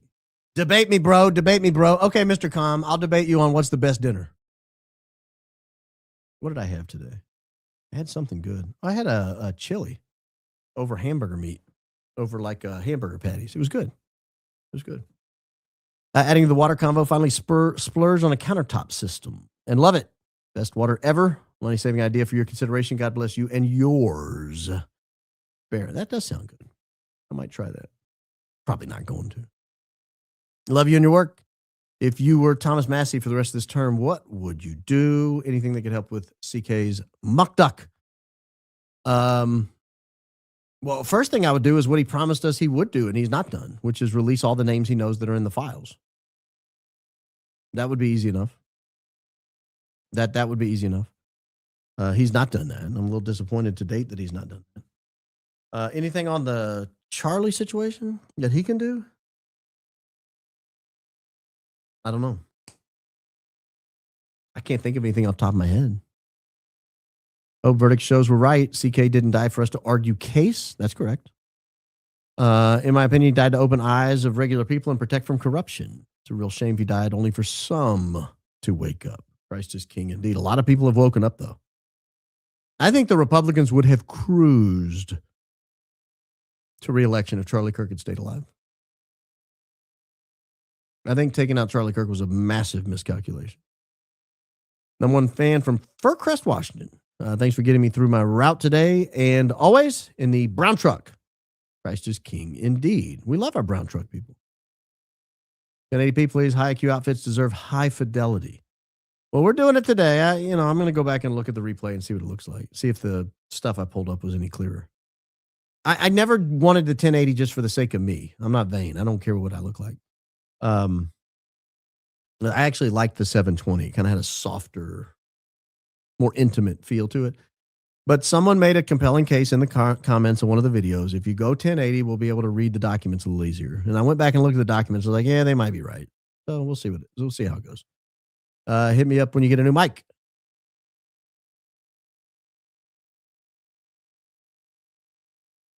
Stay away from my mic, sir. What years was EK locked away to read her Bible? It was just one. I think it was 2008. If I'm not mistaken. 8 months, she said she was locked up. Just under the time it takes to gestate a human baby. Not that it's related. Not suggesting that's what she was doing. I'm just saying that's just give you a time reference for a reference point in your brain. Fake assassination gone wrong explains EK I blanking knew it at the airport. Maybe she suspected it would be a real A word. Yeah, maybe. Someone has info on Charlie's death. They're afraid they'll be killed to be WB. I don't know what that means. They were at UVU or hospital employee B. Think of a safe way to get info to Candace and Barron. Praying for them and you and company. I mean, they can always contact us off the record, behind the scenes. Happy to chat. Make a meatloaf. It'll be great. That's it. I knew it would, Mr. Com. I didn't want to argue with you about it. That's why I wasn't going to debate you. Last package on the way, arriving Friday. Thank you, Cohen Film. That's amazing. We'll check that out. Thank you. Best way to summarize decentralized investigation. Hard being high IQ and saying Owen for an hour, which I could transfer last 10 months of my brain to them. So I did an open. It's on the Clips channel, Bree. I did an open a week or two ago that I think I was wearing a yellow hoodie. Look for that on the Clips channel. And I think it's a pretty good summary. It's like 15 minutes. Almost anybody can watch it. Just give you just a blow by blow of not even all, but just several of the issues. In my opinion, college students and Visa gift cards are common. I believe that. Brandon, did you see the MK Ultra hearing? Christ is King, go Max. I did. It was kind of a dud, in my opinion. I didn't think much of it. First Super just wanted to hop in here and say, keep on keeping on. You and Candace are my favorite. Liars who stir the pot must lick the spoon. Oh, no. That reminds me of my old law partner used to say, if you're going to sup with the devil, use a long spoon. I thought that was funny. Rewatch the Erika in the casket videos. The too unbearable the first time watching with new eyes and Charlie's hands look completely fake. What's up with that? I don't know. I don't know. Much has been made of the fake hands. I think there are some bruises or burns or something on the hand that lead me to believe they are in fact real hands because fake hands don't have those. Nevertheless, the creepiest part is, and it's something Lionel pointed out on his show, she sounds mic'd. Like she's whispering very softly, and you can hear her. Was she wearing one of these? Was she wearing one of these? Because that's creepy. You can hear her. Oh, Charlie, baby. So excited to finally catch it live for Super Chat. Man, you bring facts, light, and joy. Jesus is king. Thank you. I appreciate that. Tippy's tie-dyes. Welcome to the live club. Did you watch Bays and Lala's live? I did. 90% of it. Charlie may have known more than we think he did about who he was working with. Would your opinion of him change if you found out he knew everything about EK and company?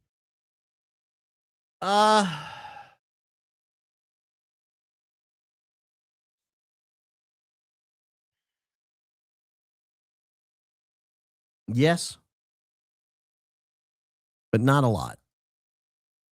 Edge, sitting early due to 3-hour airport run. I know you've invested signs, looks, nods among security. Investigated signs, looks, nods among security.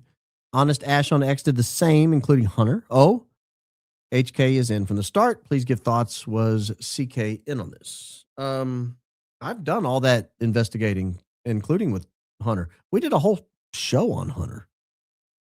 Actually, I think it's a 2-part show on Hunter. So maybe go back and watch that for our take on Hunter. But yeah, I have a hard time believing if there was a plan to remove Charlie Kirk that Hunter Kozak wasn't involved.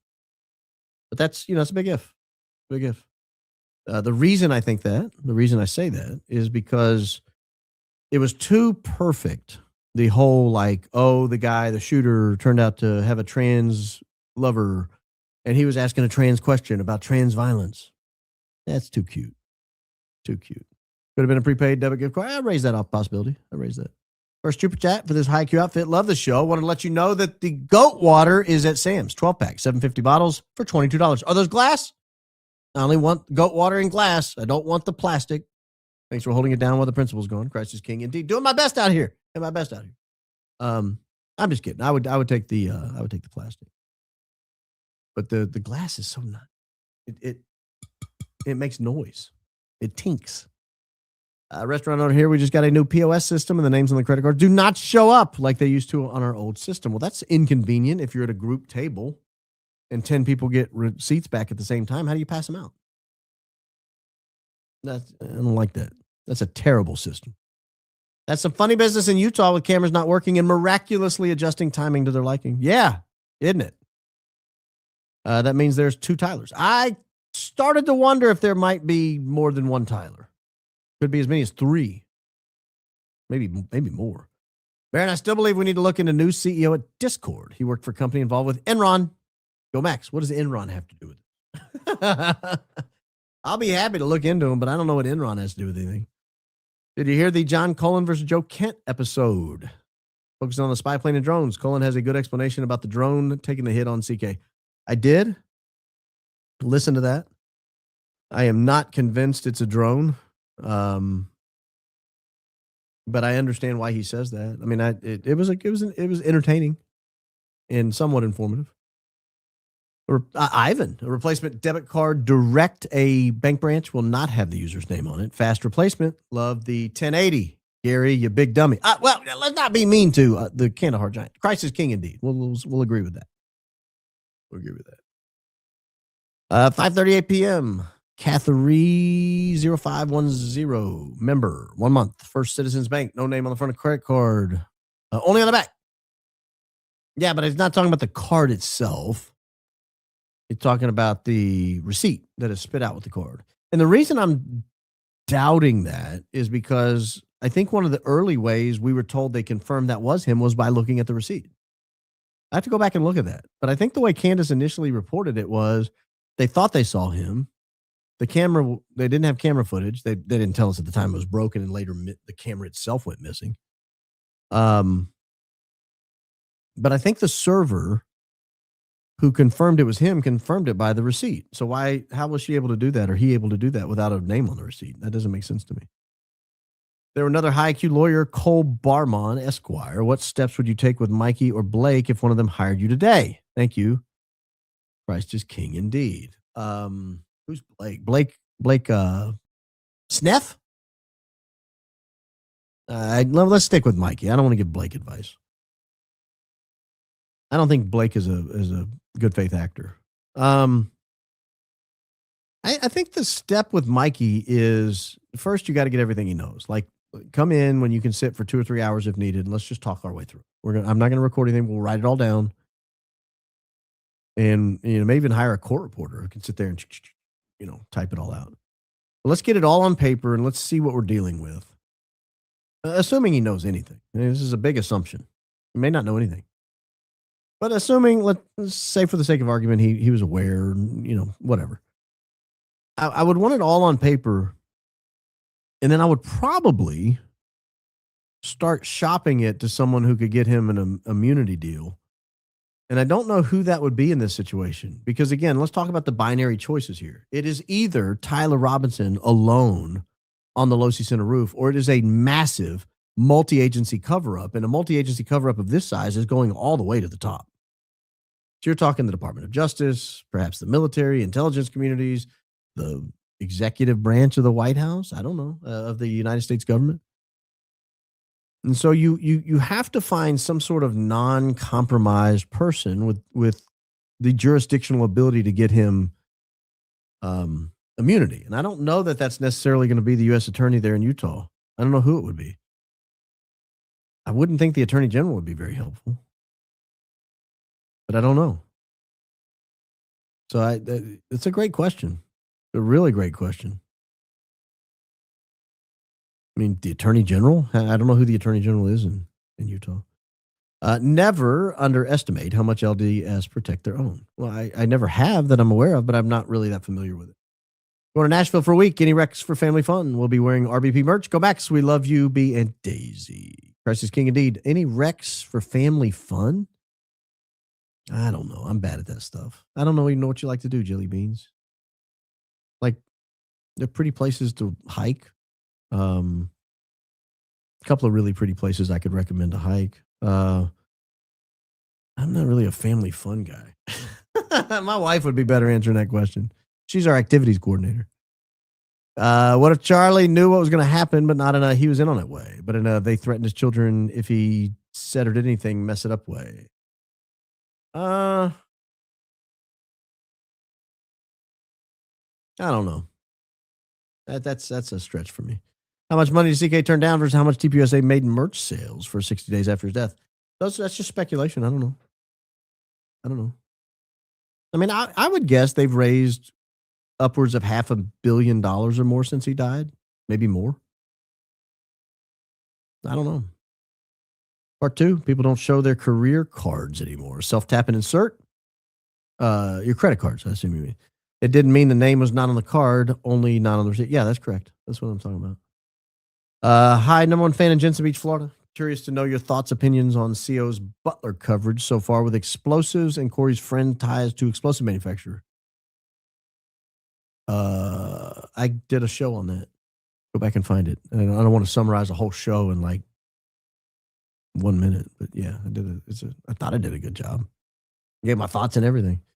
Go look at my show maybe a day or two after she did her show. I think it was the same day even. Christ is King indeed, I'll tell you that. I'd love to hear your thoughts on the text from Phil Lyman saying Tyler Boyer threatened him back in December. I don't have any thoughts because I wasn't quite able to follow that. It was hard to figure out who was saying what. I didn't find very much value in it. I have very much been enjoying the metaphorical wrist twisting from you and Candace towards TP members in terms of coming forward. Oh, thank you. Thank you. Doing my best out here. I twist wrists with the best of them. Medora, North Dakota. We skipped seeing Trump to go stand where President Teddy R. stood in the Badlands and dedicated a national park. Can't wait to check out the new TR Presidential Library.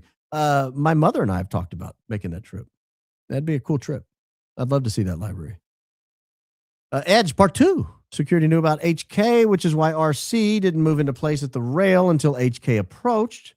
He wasn't there for most of Henry. Also, Dan locked and MM got weirder. Yes, all that's true. All during Henry, they were all kind of jacking around. But when Hunter got up there, it was like they locked in. They locked in. I agree with you. You should reach out to Blakey's old colleague that he bullied online. I bet you he had a crush on her, and because he was rejected, started harassing her online. God bless. Christ is King indeed. I'm not going to do that. I'm not contacting that woman. You don't think she's been through enough hell in her life? She needs some podcaster calling her? No. Don't get upset when you're ready. A cute idea. It could be a member of the month and have a pickup of different listeners in the blank picture behind you. I'll go first. Thanks for all you do.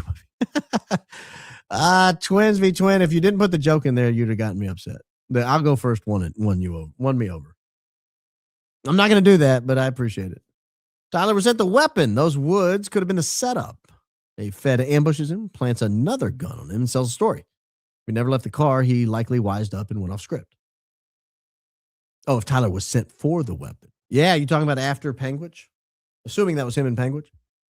Or assuming that was him back at Orem. Let's assume it was him in both places. I agree with you that could have been a setup, because why take the tape down? Like, that doesn't make sense. The whole taking the tape down doesn't make sense, just to put it back up the next morning. That doesn't make sense to me. And take the tape down at midnight. Leave it up. I mean, it's not like a high traffic area where people get to walk. Unless you think Tyler's coming back. Watching your intro as I'm cooking my juicy steak. That sounds delicious, Adriana. I love a juicy steak. It sounds great. Sacklers did the same thing selling OxyContin. That's what I was just talking about. I did a whole opening on earlier. I'm very confused. It's amazing how the footage isn't working. Lost. Don't keep past X number of days when independent investigators want it, isn't it? Must be one of those limited hangouts, I guess, Christian. Critter, you're exactly right. There are too many cameras that stopped working, or the footage was deleted or lost. It's just not, it's nonsensical. At a certain point, all these coincidences add up to a conspiracy. Sorry, just true. I've been looking into Catholicism. I was encouraged to seek out testimonies of people who left and became Protestant.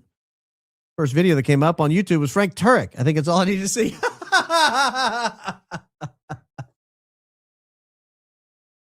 Yeah, that would scare me away too. I don't know. I don't want to weigh in on that, but that's funny.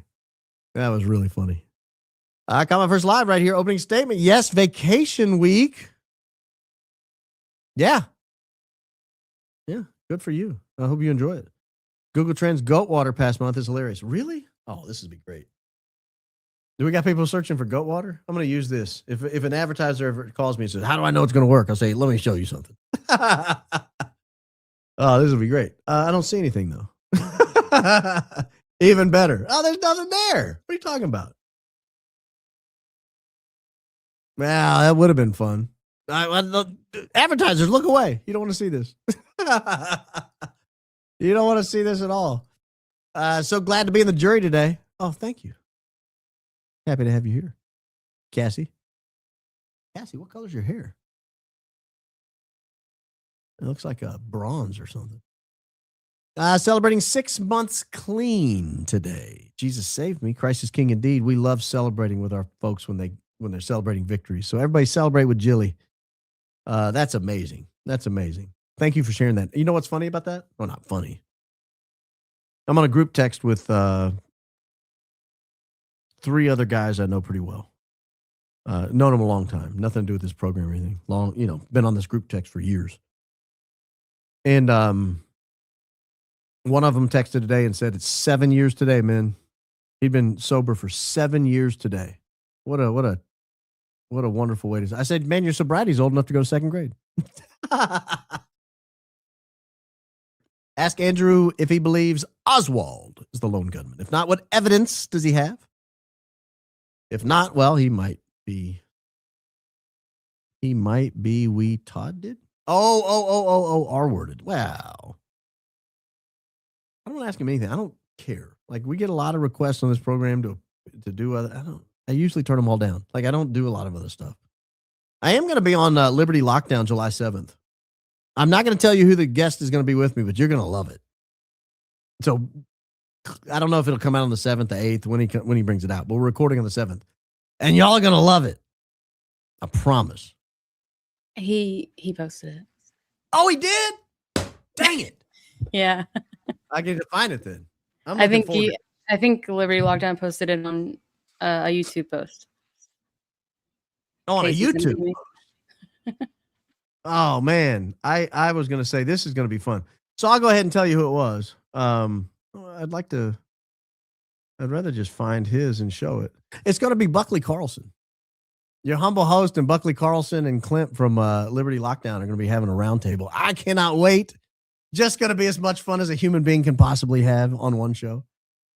I told Clint when he asked me, he said, would you even be interested? I don't want to run him by him if you're not. I was like, of course I'm interested. As I just said the other day, I think he would be my number one guest that I would like to have on my show. Now, Fredo, you're number two. Not knocking this Friday. It's going to be great. But yeah, I was like, he's the number one guest I'd like to get. He said, over Tucker? I said, yeah, actually, Tucker's like said all there's to say. Buckley's a wild horse, man. He'll say anything. DJT, CK, and AK alone in a room. Okay. DJT makes a bold statement. All right, following. DJT attempt and CK mission accomplished equals AK's an evil snitch. Thank you for all you do, my B. Christ is king indeed. Well, that's a big assumption you're making there, but I understand why you're doing it. Number one fan from the pumpkin capital of the world. I believe you. Christ is king indeed. I believe you. I don't even know where that is, but I believe you. Opening statement reminded me of a book I highly recommend, The Power of Habit by Charles Duhigg. Is that where we get the word doohickey? Is it a doohickey? Quick read, only book I've ever immediately reread. Historical examples used are fascinating. Love you and your content. Well, Chris, that's high praise. I'll consider that if I ever make my way through all these books. Sooner or later, you come to understand that absolutely everything has basically been a lie. There's one truth, Jesus. Love you, B. That's hard to argue with that. 43 today, nearly 10 years sober from opioids, one of the many victims of Big Pharma. Glory to God for you and for all you do to bring us truth. Christ is king indeed. Thank you. That's very kind. And congratulations on 10 years. Not a lot of people kick the opioid habit. Most people eventually succumb. That is my understanding. Intel Planes, since is the one at UVU, can listen, but they can also generate things, such as cell traffic or pings. Watch for generated cell pings and other traffic that this plane has injected as evidence. Well, that's terrifying. That's terrifying. They're planting evidence to frame somebody? How do you get away? Like, how do you prove your own innocence? AB was reprimanding my cat Ratso yesterday for crossing the street and told him he was lucky the punishment wasn't worse because Barron said you can't spank a cat. You're now his favorite. I was just telling my lovely bride today that Mrs. Coleman, you know you can't spank a cat. Should have seen the look on her face. What are you talking about? I was like, you can't spank a cat. I know, but why are you saying that? I'm like, yeah, it's a long story.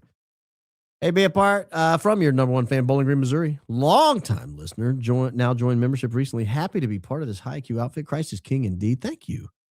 Thank you. You'll be able to take a shot at listening to your humble host in Fredo, or Cassia, this Friday. Thoughts on GLP-1 is the next big pharma scam. Came to market so quickly and many people are on it. I don't trust big pharma, especially since COVID. I've got strong opinions on it. I got strong opinions. I'm sorry, I do. The vast majority of people are on it. The reason it works is because it causes them to eat less. You know a non-pharmaceutical way to eat less? Eat less. I mean, like if there was a pharmaceutical that made you clean your house, you don't have to take the pharmaceutical, just clean your house.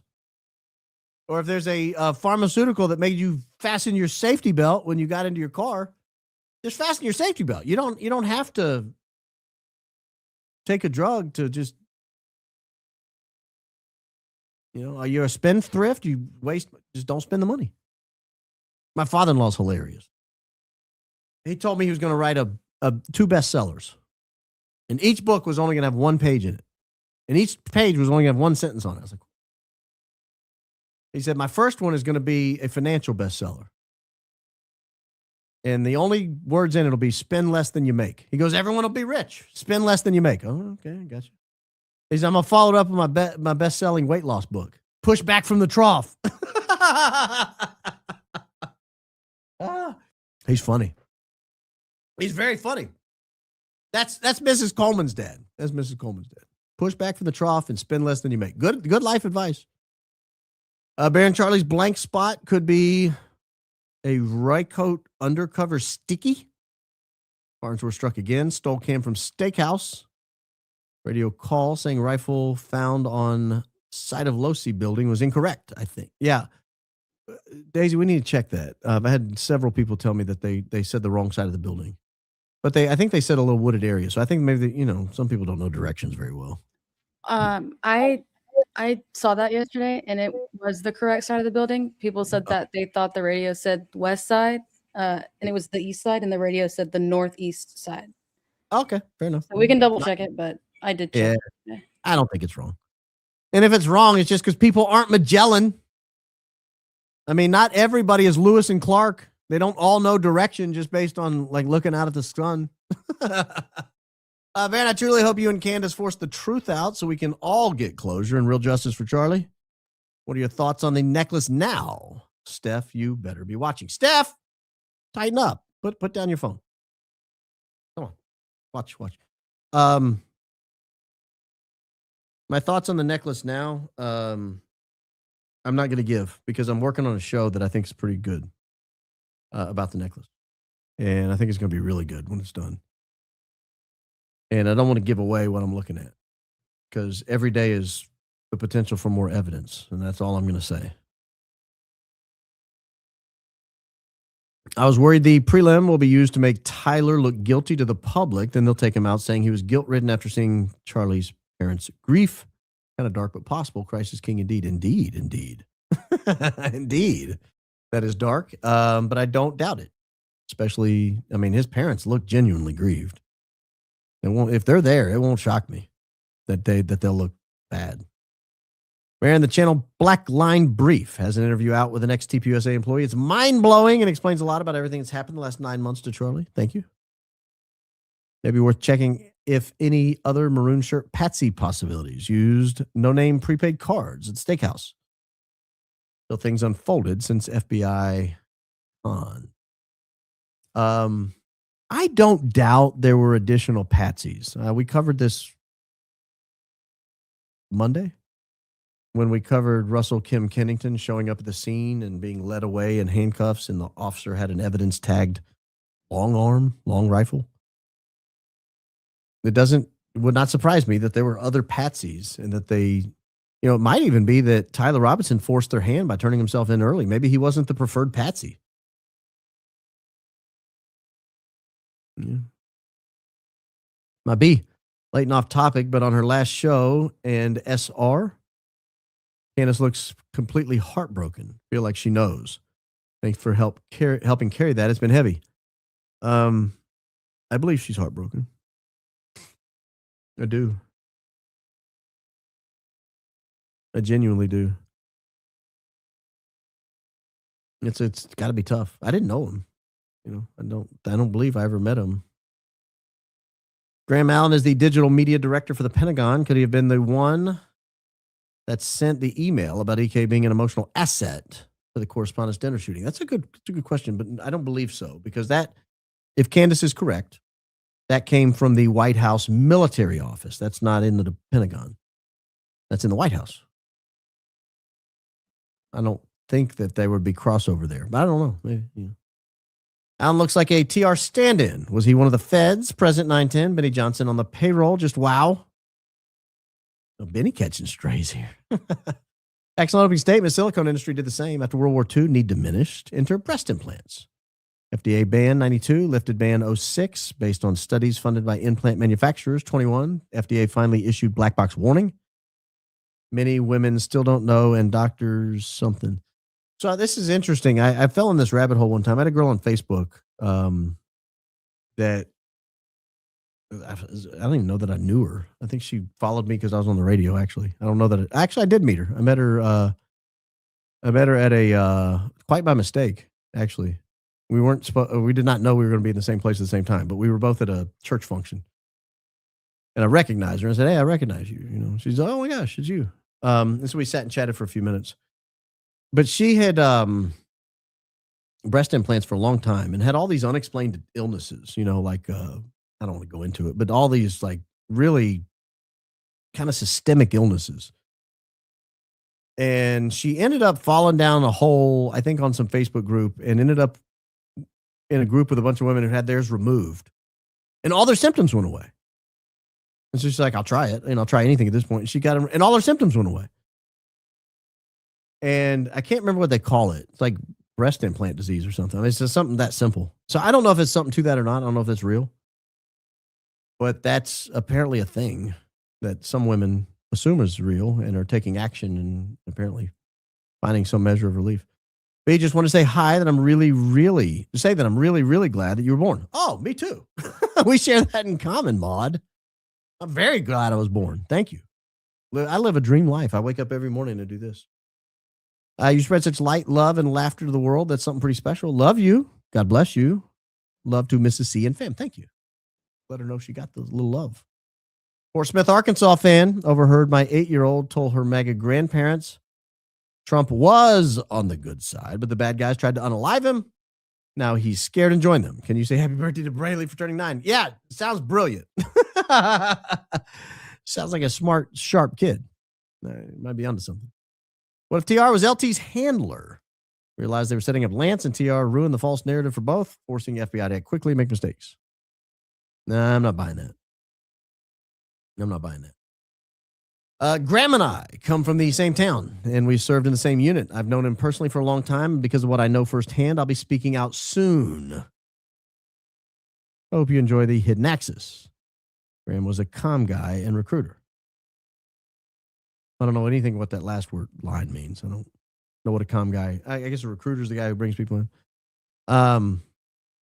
Cody, I'll be interested to hear what you have to say. Be sure to make sure I get a copy of it, whatever you release your statement. Possible Fort Huachuca gaming community connection to TR and Lance found. Details in your mentions. Christ is king indeed. Mentions are the very worst way to get information to me, but I did see that independent of my mentions. And it was not compelling, but it was interesting. Sir, I actually sent it to somebody. Said, "What do you think of this?" We finally got a mama. My day goes back. Mama. Hey, I figure if Coach can do it, I can do it. Coach came out as bald recently. I don't know if y'all saw that. He did. It's true. Coach Colin. I had no idea. Look. It's right here. He came out as bald. See? See that? Bald. I had no idea. I knew. Baron sent vid on IG yesterday of CK wearing Road, and it looks like he grabs something on his chest that's under his shirt. Yeah, I've seen that video. I don't think that's he just scratching his chest. Always wondered in the video where Tyler runs off the roof. Why don't we see people running from behind the building? Maybe I'm misunderstanding the layout. I don't think you are. I think we're all as confused as you are. Yeah. Was the tree hunter was talking to after the event the same tree you saw the flash in? Tree hunter?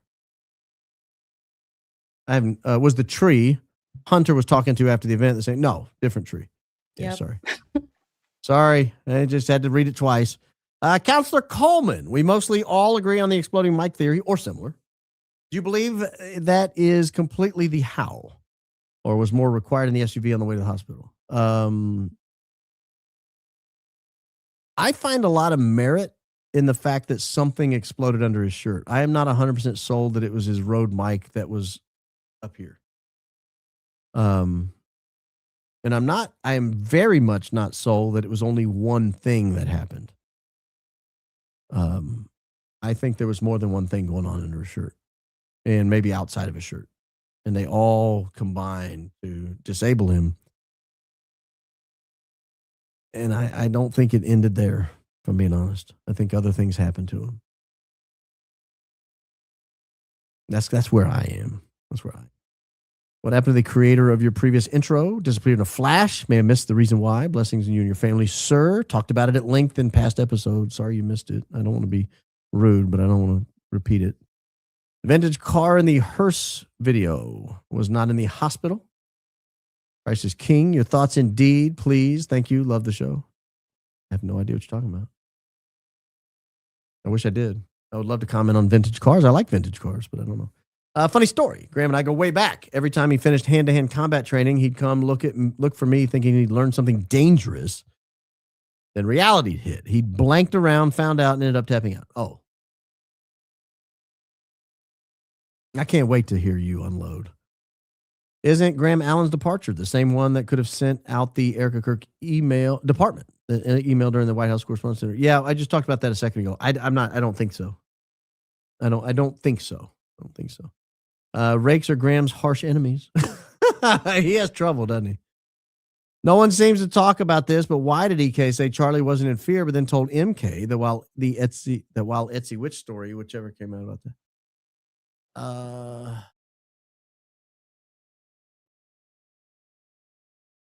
I don't think she thought Charlie was in fear from that. The story, as I recall her telling it, was that it bothered her, which is weird because I'm like 100th or less. I feel like as under attack as Charlie was at his peak. And I've had worse things than an Etsy Witch story. Hey, you just got to go through life, right? You just sort of stick and move. Did Georgia plan the EK I just want to go home video? Did GA? Oh, Graham Allen. I don't know. No idea. Bear and I own a restaurant. When a customer uses the chip on the card, it hides the name from our POS records. That's probably what the steakhouse meant by his card not having a name. Fair enough. Was not aware. Bear and I will make them love the turd. Yes. That's true. That's the nature of what those people do. Big Dog Baron. I sent an email with the subject line White House Correspondents' Center. Would love for you to read it to our high IQ jury. I'm not going to do that. It's glaringly obvious the shooting was a psyop. Love the pod. Christ is King indeed. Thank you for that. We'll look for it, but I'm not going to pull it up and read it. Back in 2015-16, Graham was a good guy, screaming in his truck, supporting the Trump train. Now he's evil. How did this become the Republican Party? I think we covered that. He took a job with the Department of Defense. He went to work for TPUSA. That was the whole point of my show today, is that these guys are bought and paid for liars. Told y'all Graham and Gary have shared custody of the same brain cell, and I'm certain they've forgotten that cell at the park more than a few times. Maybe. Swallow the doo-doo. Yes, swallow it! Baron, please do stand-up comedy. Well, Christ is King indeed. I'm always jealous of people like Jimmy Dore, Dave Smith, Theo Vaughn, Tim Dillon, Joe Rogan. These guys that podcast and then will go do stand-up because that sounds like a fun night.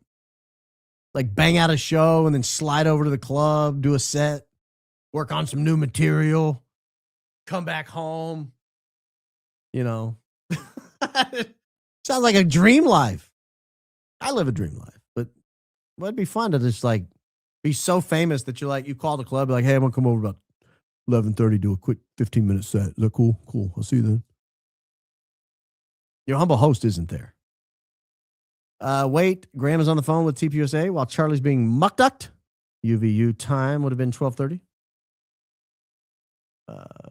He would have been on the phone at 12:30. Charlie was muck ducked at 12:23. So it would have been after that. But yeah, very close. Teeny tiny little DNA. Yeah. It's just nothing to it. Nothing to it. Small. Mountain of DNA sounds disgusting. Can I interest you in a mountain of my DNA? Not with that cough. Oh, sorry. Yeah, that would be bad. And why is Graham Allen speaking at the last Make Heaven Crowded stop? I find it interesting. David Englehart knew EK before CK. She says he could go on a show, and he's suddenly on the board.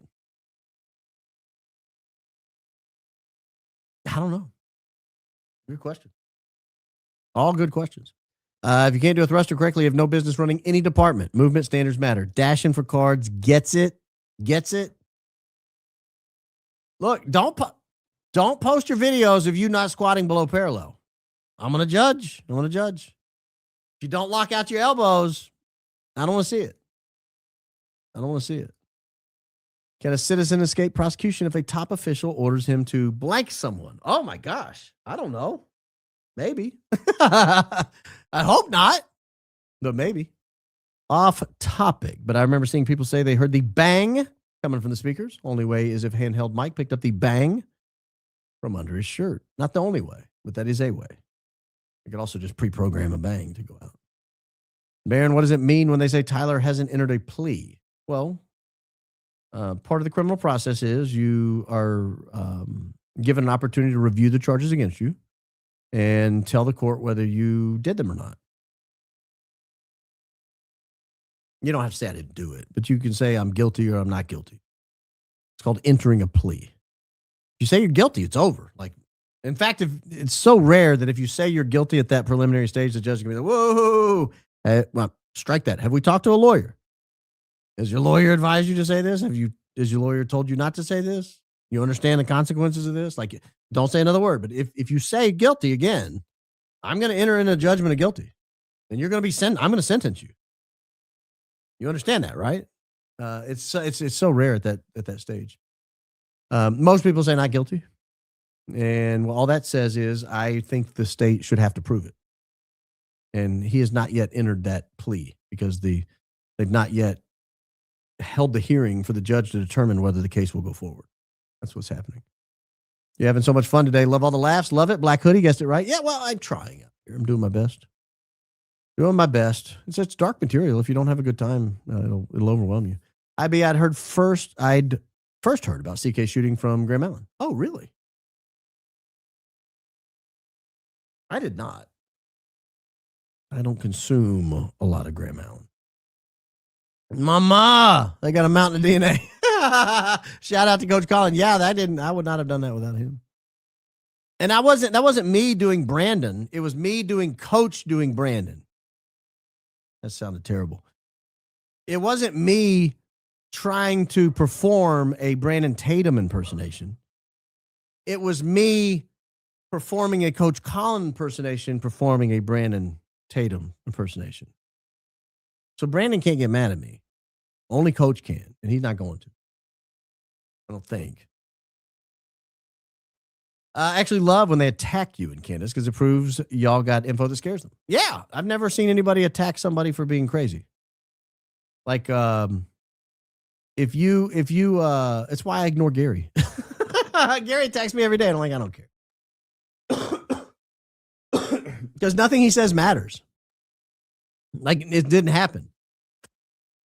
Barron's a con man and a grifter. Oh, okay, shut up. But if I was a con man and a grifter, I'd be like, no, I'm not a con man and a grifter. Stop it. Don't say that. You guys say I'm a con man and a grifter. See the difference? Can anyone please say a prayer for my young family member that received bad news from the doctor? She's very little and could use her. Lifted up in prayer. Need a miraculous healing in Jesus' name. Annie Lane, we will all pray for your young family member. I'm sorry to hear that. Very, very sorry to hear that. I hate when I follow up something so serious with a mama. But mama! Yes, that's me doing Coach, doing Brandon. Otherwise, it's bad. A mountain of DNA sounds like a TPUSA after party. Oh, gosh. That's what happens at AmFest. Oh, sorry. In the months lead up to the CK's death, the Candace's book club spoke about the history, including Dark Side of Pageants. What if it was Charlie Kirk's awakening to look into EK, push E-files, turn back on our greatest ally? He pieced it together. I don't know, but I didn't know that I missed that. I still think peak Candace was becoming Brigitte. I've told her that too. I was like, you're never going to top that. You know that, right? Like, that's peak Candace. It does not get better than becoming Brigitte. That is the coldest hot tea I've ever tasted. That's 2 hours and 22 minutes old. I mean, it's just like dishwater, just like, bleh. In best name yet, paralyzed. Yeah. YouTube wouldn't let me type the whole word. Good. I didn't. That's not original to me. My sister told me she saw that on X or Facebook or something. Very honest question. If Israel was involved, why was the execution and following aftermath so sloppy? If they were behind it, wouldn't you expect something far more precise and controlled? Thoughts? No, not necessarily. I mean, why Why do we act like they're like professionals? Or not professionals. Why do we act like they're like top of the line and that would just be flawless? I mean, the whole pager thing that they like bragged about for what, 3 years now, 4 years, killed like 6 people. I think like thousands of them went off. Pretty sloppy. Don't send me a pager. I'm not, that's not my point. Mr. Beamster, not what I'm asking for. Not looking for a surprise. I'm just pointing out that, you know, Yo B, a.k.a. GBC, Graham Cracker, Alan, and Brandon, Mama, Uncle Thomas, Tatum just joined Gary and the Big Dummy Crew. Y'all get little hats too. Okay. Christ is king indeed. Baze is on with Gary tonight. Oh my gosh.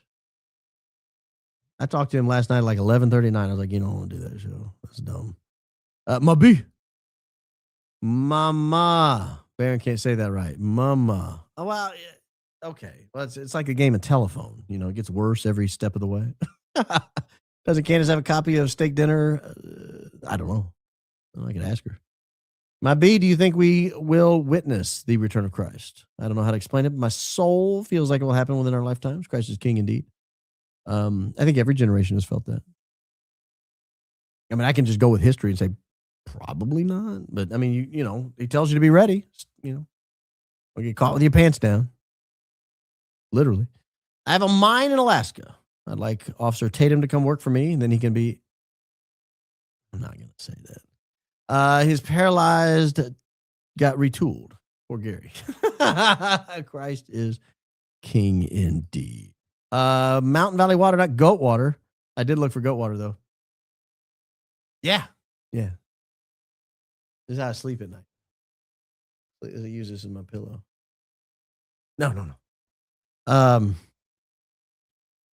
All these people are just gross. Oh. Yeah, and they're hacks. They should be ashamed of themselves to push this narrative. Oh, that's what you're saying. Just goes to show money drives the false. I wasn't calling you guys gross. I take it back. Money drives a false narrative, and none of them really cared about CK. So sad. Yeah, and I just picked a few just as examples. I mean, it's deep. Like, they're all like this. I lived near Bayway Refinery. My parents had paint peeled off our cars, 2 times releases into the air. They knocked on doors with checks for $800 to shut you up. This was the 80s. Thanks for covering. Yeah. Sad. Mountain of DNA was found in Erika's. Wilson had to be Blake's choice. 2 peas in a pod.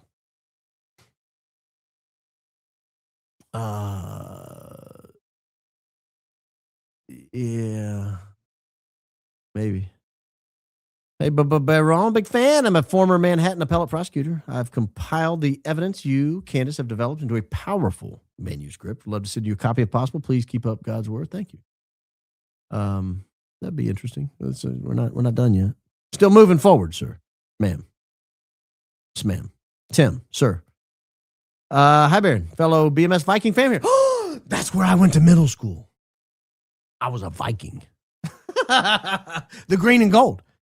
I'm still trying to wrap my head around how all the medical staff at hospital could cover up that there's no bullet, no fragment found. Hate Brandon Tatum too. Well, okay. So I think what you're saying is if there's no bullet found, how are they acting like there was? So a couple things.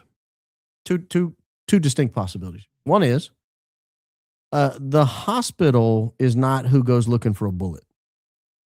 Now, maybe they took an x-ray or something and saw a bullet, but the hospital itself, in my opinion, at that moment, they're trying to stop the bleeding, see if his heart will start beating or keep it beating. I don't think it was beating. See if his heart will start beating and see if he can breathe. Like, I don't think they're bringing in the portable x-ray machine. Like, all right, back up. Just let him ooze all over the table. You know, turn his head to the right. Turn his head to the left. So I don't think they're doing that at that point. They're not looking for bullets at that point. I don't think. I think they're just trying to keep him alive. And once he dies, the medical care stops.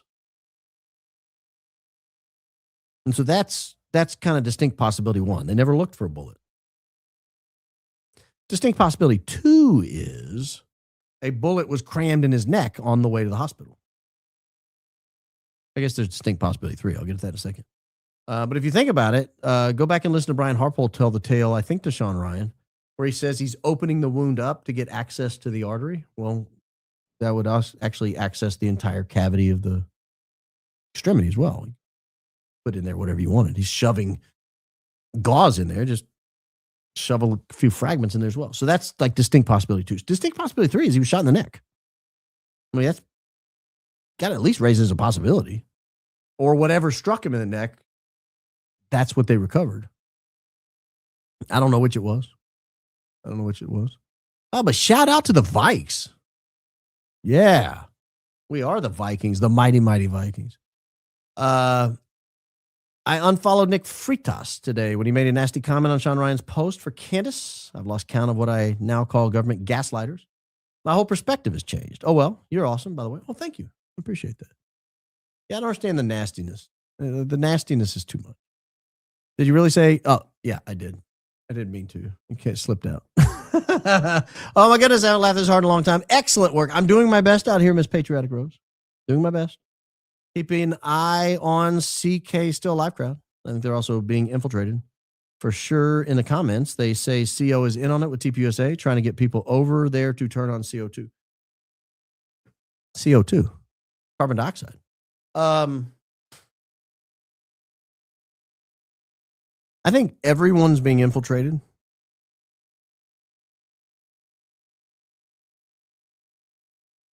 I do. And it wouldn't surprise me if that crew is also being infiltrated. Didn't know there were people outside my family who said dadgum. Must be cousins. Ever stub your toe and say that hurt like the dadgum Dickens? No, never once. that phrase has never crossed my lips until just tonight. But it might in the future. Andrew needs to stay in his lane. Yeah. His lane was making fun of TPUSA. Andrew debates in bad faith. He thinks debating OF models makes him some sort of debate master. He's got his own sketchy past, so no wonder he'd go work for TPUSA. Well, a man's got a right to run whatever show he wants to run. I don't take issue with how he does his job. But I find him a fairly detestable person, the way he talks about and to people. He was begging for the Beebsters money. Classic Funky Town move. I'm glad to see you're feeling better, Professor. An oasis in this slopped world. Go Max, Christ is king indeed. I'm doing my best out here. I am feeling better. I'm not 100%, but I'm into the 90s now. Back into low A territory. Bro, zoom in on those screenshots. Oh, it's always something. I'll go to 1080 and I still get it. See, this is why I don't. That's what I tell my kids. Give an inch, take a mile. No, I'm just kidding. I'll do my best. I just bought stickers just to see how many of you guys in the chat would bark when I made the blue man sit in the middle of the chat. Sorry, guys. I do love this group of Bear Knights. Please forgive me. Yeah, I figured out what those stickers were. I think YouTube passed some out to people who had made some purchases in the past, like a little bonus. But they do still have monetary value. I don't know. It's like a bonus. And so if you guys just want to get rid of all your stickers at once, like you realize you have some in the bank, throw them all up there at once. I'll be happy to have them. They're not much. They're like a penny per 10 or something. I mean, they're not much, but I've never walked past a penny on the ground. Ben Shapiro and I have that in common. I kid. It's a joke, Ben. Get back on your tiny horse. We're not going to fight. I swear AW just said TPUSA hired him to go down and train new crop of potatoes. Oh, debaters, crop of potatoes. I mean, sounds accurate enough. Thanks for this enlightening episode, Baird. I'm doing my best. Well, thank you. Stephen Gardner, good source. Really into the investigation. AK on show. Changed to neutral approach. Went on AJ during CO crash out. Never brought up CK again. Did they try to pay him to flip? Okay, so this is a really good example of one I did not think about today, but it could have used. Stephen Gardner, very early on in the Charlie Kirk investigation, was a go-to for me. Like I watched everything he put up. He was phenomenal covering this. Good insight. He was talking to good experts. And then one day he was like, yeah, I'm done. And I could only assume he'd been bought off. Like, I really feel like the people who had a massive following in that early stage, like Turkey Tom had a big following early on, believe it or not. Gary, Stephen Gardner and others. There were some people who just, for whatever reason, people flocked to them for coverage. It seems like they were all bought off. I mean, it seems so because they were all heading in one direction, then all simultaneously they're like, I don't know. Gardner was a great example, though. Hey, y'all, check in with your nervous systems during these highly stressful times. The victory's already been won, so protect your frequency. Christ is king, indeed. My frequency has been checked today, twice. I'm an Aussie. Don't get to join live often. Question regarding Frank's FaceTime call on the day of the Charlie Kirk muck duck. Can Tyler Robinson's defense subpoena his FaceTime records, seeing the call allegedly lasted so many hours? Are these calls saved? Love your show. Christ is king, indeed. I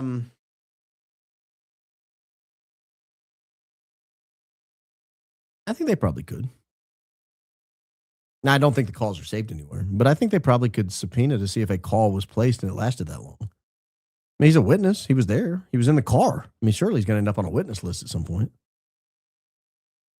And that's impeachment testimony, baby. No, that's impeachment evidence.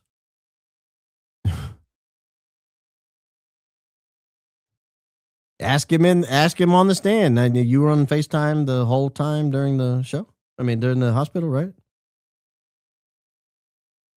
OMG, you dropped me. Paralyzed. Yeah, well.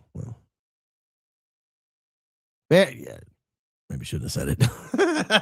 I kind of thought it would pass and no one would hear it. Maybe one or two of you would be like, what did he say? You wanted to let you know I'm meal prepping and making your Mississippi pot roast for my work week, adding carrots and potatoes to mine. Is that okay? Oh, of course. God bless you. Ticky, Dr. J. I've even cut up celery in there sometimes. Of course, you got to throw in like 4 sweet onions, the way I eat roast. But yeah, man, you can put anything you want in there. We put potatoes and carrots in it, as a matter of fact. And Mrs. Coleman, the last time she made a whole thing in the juice of just potatoes and carrots because those are such a hit. Aberrant DNA is 2 nanometers wide, stacking 1 DNA strand from each of Earth's 8.2 billion people. Would only create a height of 54 feet, a small hill at most, but definitely not a mountain. Mama, just saying. No, I was told there was a mountain of DNA. I was told there's a mountain of DNA. From an officer near some fort in Tucson.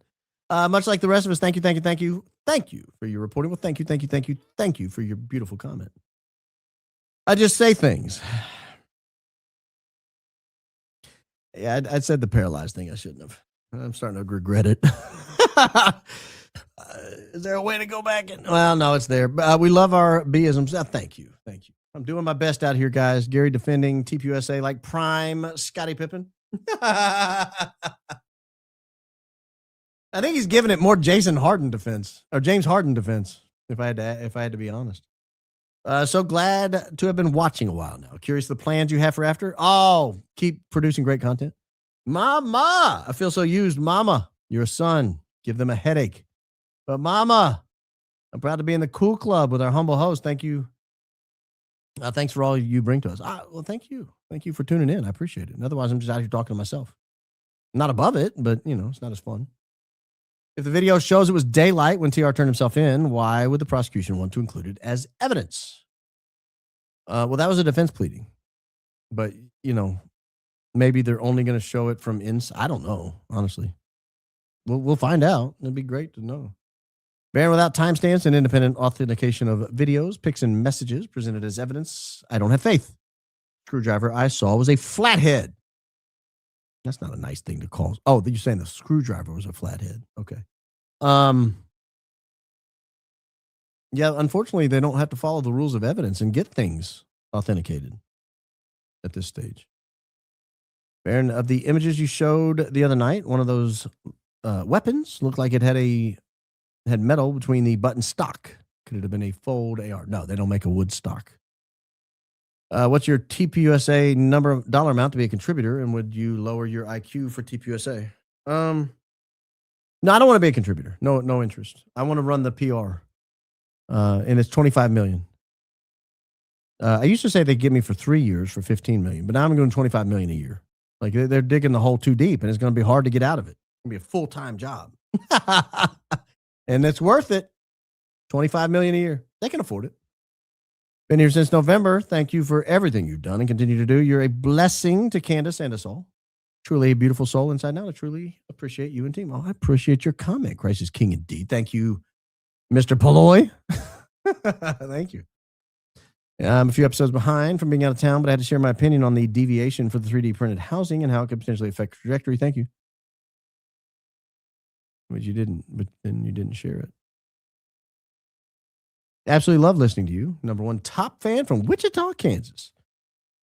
Do you think the defense lawyers watch you and the principal and get any ideas from you guys? Can they use your info for the case? I would be shocked if they didn't. I mean, I'll give you an idea. I mean, you owe someone a zealous defense. Zealous. And sometimes a zealous defense may not be something you personally believe in as the lawyer, but you think is,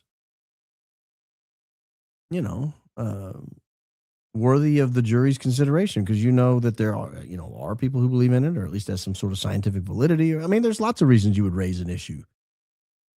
I mean, I think you have to empty the barrel, not the weapon barrel, but the 55-gallon drum.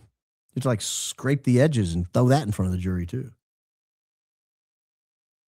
Hit the like button. Make sure you subscribe. Christ is king indeed. Always good advice. Always good advice. How about the autopsy report? What about it? How about them autopsies? Diabolical laughter after dissing Tatum. Oh, man, was it diabolical? Oh, I got to work on the laugh. One of two. I think one of the saddest parts is being called the bad guys for caring enough to ask questions. If things made sense, most of us would have moved on. Well, yeah. Two of two. If I were CK, I'd hope people questioned unanswered questions, contradictions, and refused to look away. That's not hate. That's caring enough to seek truth. I'll give you that. I'll give you that. Liars and the haters, we hate them and they lie, and we hate liars. We need some version of this. But it's true. But it's true. B. Baron. Possibility of Graham Allen being part of Pete's Department of War infamous email. Again, I don't think so, because I don't think that came from the Department of War. I think that came from the White House Military Office. And I don't think that is based from the Department of War. I think it's based from the White House. But look, I'm not an expert on this stuff. Say hi to Ella and surprise Leslie, please. Hi, Ella. Surprise, Leslie. Hey, mate. With the glass shards in his shirt from the microphone, explain why when he went down, they laid him on top of a suitcase. Thank you from the Big Australian Man. Well, I think it would explain a lot of things. For example, why they rolled his shirt up and tucked it under his armpits and carried him out that way, and why Brian Harpole did not grab any part of his body that I could tell when they were carrying him off, and just grabbed a single piece, like a handful of T-shirt. No one grabbed his head. It did not seem to be the thing they were concerned about, his head or his neck, where the wound was. They were very concerned about the T-shirt. Three different people holding on to the T-shirt. It still completely blows my mind. We don't hear or see anything from the many people that attended that day. Why? Yeah, same. It's a little weird. Bay's live with Gary at 8, right after our humble host. Should be interesting. I'll watch. Looking forward to EK's theatrics in court. Oh, hopefully she just shows up and watches. That would be a huge mistake to do any kind of theatrics. Brandon has mountains of brain cells missing. Well, it's an opinion. Guy on the roof equals white trainers. Tyler blue, supposedly. I don't think either of those are correct. Tyler was supposed to be gray. And I don't know how we have enough info to know the guy on the roof, the color of his shoes. Baron, I adore your outlook on life. I live in constant worry of bad health diagnosis for my family. With all the sad news out there, how do you control your anxiety? Any advice appreciated? Oh, Natalie, it's one of my favorite subjects. I gave up anxiety. That's how. I gave it up. I did a whole story one time, or not a whole story. I did a whole segment one time on how I gave it up. I think it was in the comments, so you may not have seen it. I'll do it quickly for the newbies. Went to church one day, was praying before church. Catholics, we don't drink coffee and talk. We sit and pray. And put the little kneeler down, and I closed my eyes, and I leaned my head forward and started to pray. And instantly, I was like in another universe. It was weird. It was a very weird experience. Hey, I'm on the air. You need something? All right, bye. My daughter, I was making sure something went wrong. And I was instantly transported somewhere else, taken away. And I got this, it wasn't a conversation, but just overwhelming sense of peace. And I get this very clear message, again, not audibly. I didn't hear any words, but it was like it was infused into my soul. And it was, hey,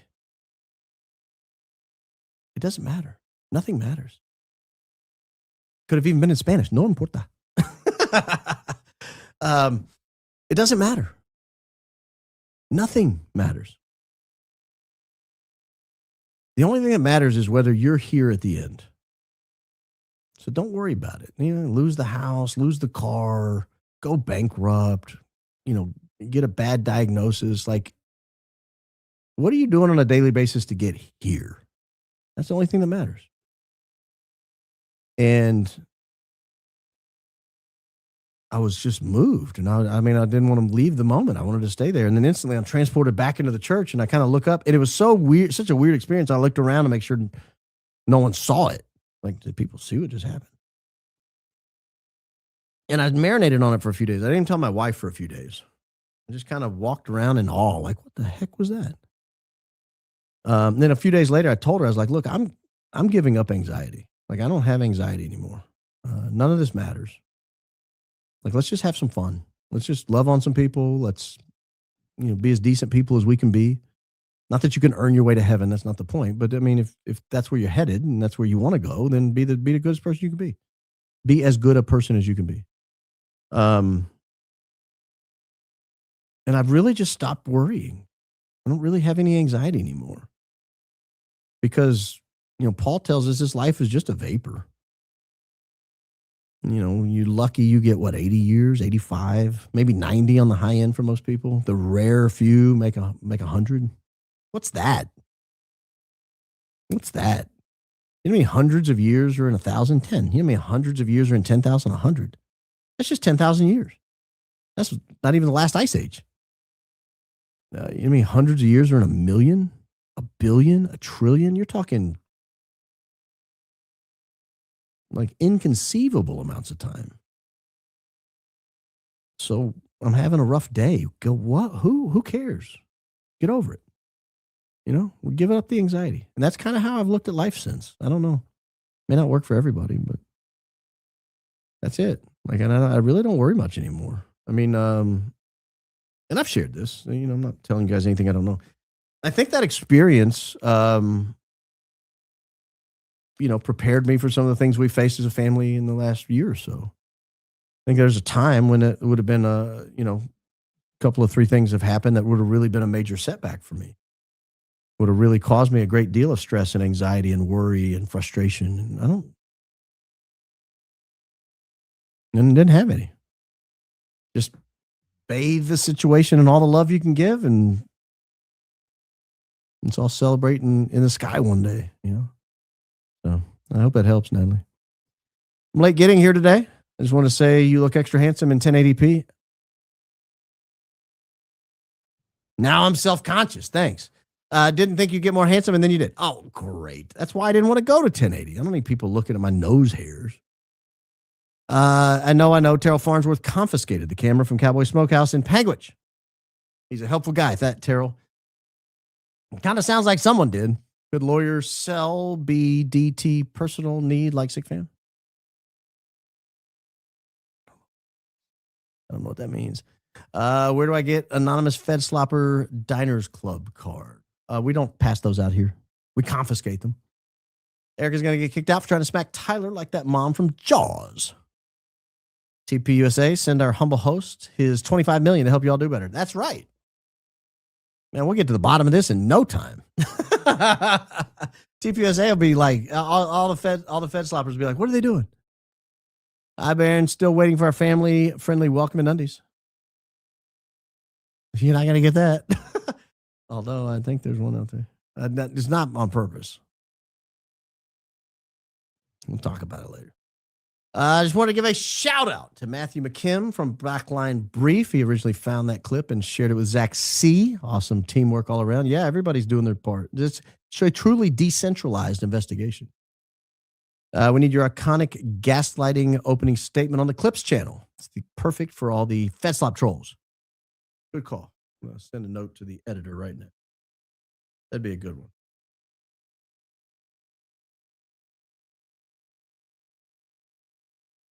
Good call. That'll be a good one. And I realize my phone's almost dead. So double thank you. Double thank you. If someone is unlikely to ever face jail, do you think their conscience is the only real punishment? Or do some people simply not have that moral burden? AKA EK.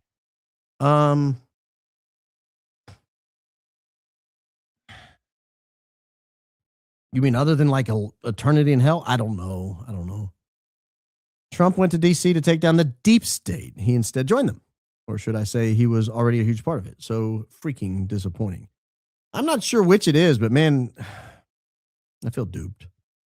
Check out the Common Sense Show. Dave Hodges, new info on EK using another last name. Never heard before within this past week. Dave Hodges, stand-up guy, watched for over 15 years. Love your hard work. I think Nissy had that like 4 or 5 months ago. Nissy Social. I'm assuming it's the same name. And I don't think there's anything to it. Hey, Baron, love your show. How will these criminals try to prevent future investigations? The decentralized sleuths are too much of a threat. They will try to prevent it in the future. Yeah, they got to tighten up, aren't they? I got to get better at their behavior. Whistleblower. Thank you. That is not where you put the defibrillator pads. Well, yeah, but you work with what you got. Who would vote again for President Donald J. Trump? I don't think anyone would. I don't think they'll have the opportunity. Baron, the law waits on innocent until proven guilty, and how you need evidence, witnesses, but in Utah, hearsay is allowed in the hearing. Interesting. Present a weak case. Tyler walks until trial and has an accident. No, he's not going to walk until trial. He's not going anywhere. The only question is whether he goes to trial. Like if he walks, he's going home and there's no trial. SC, because you said my last name, Lydia, the seller of purple. Oh, Lydia. Miss Lydia, the seller of purple. I think that means she was a Phoenician. I've got a whole theory about that, and it's deep. I overanalyze everything. But I think that's saying that she was a Phoenician. You yelled Lydia, and I thought you were talking to me. I'm almost done with grandbaby outfits. I keep making more. Whoops. Can't wait for the Lydia member show with Cassia. Love you, B. Christ is king indeed. I guess Miss Jackson's real name is Lydia. I had no idea there were so many Lydias here. Dad, Baron, need advice. Oh, Shy, you've come to the right place. I love giving advice. I love it. It's my favorite part of being here. How do you forgive people who hurt you? Oh, not that one.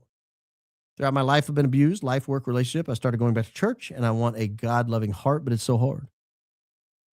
Yeah. I think you've hit on the key. No matter who hurt you the worst, it is nothing compared to the fact that God gave you life and a soul, and you broke it. Like, that's a tough thing. You have to come face to face with the reality that no matter how perfect of a life we all think we've lived, that you've not. And the injustice you did to God is far greater than any injustice any human can do to you. And God forgives you. And God loves you unconditionally. And I think it starts there. It's not easy. I will say this. My wife and I prayed for, probably upwards of a year. There were a couple of people who hurt me in particular that I just refused to forgive. And we prayed every night for them by name out loud. And it was tough. It was tough. Pray for that person. Pray for them to be happy, to be successful, to be, don't worry. I don't care if they ever speak my name. I don't care if they ever call me and ask for my forgiveness. I just forgive them. And at first it was a very awkward prayer, but over time, 3 months, 6 months, a year goes by, and you really do start forgiving them. So I would give you those 2 pieces of advice. Shy. It's tough. Baron, motion to have our high IQ host live stream the PC hearing next week and humble all of us with that fancy law degree. Motion denied. Motion denied. We prepare for the show during the day. And it would be hard to do that and live stream at the same time. We would be no show at night. I think that'd be boring. I mean, if I'm being honest. I don't think you guys realize how boring court hearings typically are. B, how they carried CK. Check military and police protocol. First stabilize the neck, then one person holds head and team carries coordinated. B, H, and DF have own protocols. Yeah, they carried him like a side of beef. Funeral director Hub said CK's hands looked like there was a ton of makeup on them. That is consistent with one of my lingering feelings that something happened to those hands. And they needed a lot of makeup. OMG, my B, the lawyer wants his phone so they can find a reason so they can get the judge to ban all cameras. Oh. But I think they want the cameras at the preliminary. We're back to paralyzed. Oh, I shouldn't have said it. Yeah, I should have. I do my best. Again, Discord CEO working for bad company goes to character. Curious what company and he have had their hands in elsewhere. Precious King, go Max. I don't think you can hold against every Enron employee what was going on at Enron in certain departments. I don't think that would be unfair. Hello from Huntsville, Alabama. I've been there. I know people from Huntsville. I love being a part of this high Q outfit. Love your podcast and how supportive everyone is here. Go Max, Christ is King. Indeed. Do you know Ed Henry from Huntsville? I like Ed. Ed and I did not used to get along, but we do now, famously. Hi, Baron. EK wanting Charlie Kirk phone on the day of Butler. It makes me wonder who was conversing with CK. You think they used that attempt to plot DT and CK against each other potentially? So what evidence do we have that she wanted his phone on the day of Butler? EK wanting Charlie to have his phone. Makes you wonder who he was conversing. Yeah, I don't know. As to your last sentence, I don't think that is accurate. Didn't Discord release a public statement claiming those messages did not take place on their platform? No, they didn't. They released a public statement saying that the whole thing wasn't planned on their platform, that they could find no evidence that it was planned there. Your bed, Stefar, not more for? Love number one, fan from Denmark. I don't know what a bed, Stefar is. If it means awesome, then okay. I'll allow that. I'm taking it that way, and I'm taking it as a compliment, and thank you. Ordered my Love You B shirt. Hubs will love it. His name is Brian. Oh, great. Worked out. I've been around since early September and feel like your family. You're like a little brother. So proud of all you do. Warms my heart when it's B time. Christ is King indeed. Thanks, Cubby. Appreciate that. Hope you enjoy that shirt. So if someone would come forward from TPUSA to testify, come clean, would they be eligible for witness protection? And only if Utah has one, unless there's some federal component to it, because right now it's a state crime. I don't know. They would have to take that up with the feds. Retired MD here. I believe CK's hands are yellow because of the massive internal bleeding in the thorax. Billy Rubin is released from all blood cells and then settles even after death. I don't think we're seeing his skin. I think we're seeing makeup, heavy doses of makeup. Are we taking bets that Georgia sent the Graham Allen sent the email? No, we're not taking bets on that. Since we're sharing dinner plans, I'm making pizza meatloaf or pizza loaf. That's probably something that tastes better than it sounds. I hope. For the sake of your family, I hope. I kid. I bet it's amazing. I would love to have some. I would love to taste it. Sitting in parking garages, yes. I saw you cover Hunter Kozak, but I don't recall him looking at watch, saying doo-doo, speaking with security, eyeing TF. I know he's involved, but saw more HK actions. Very curious.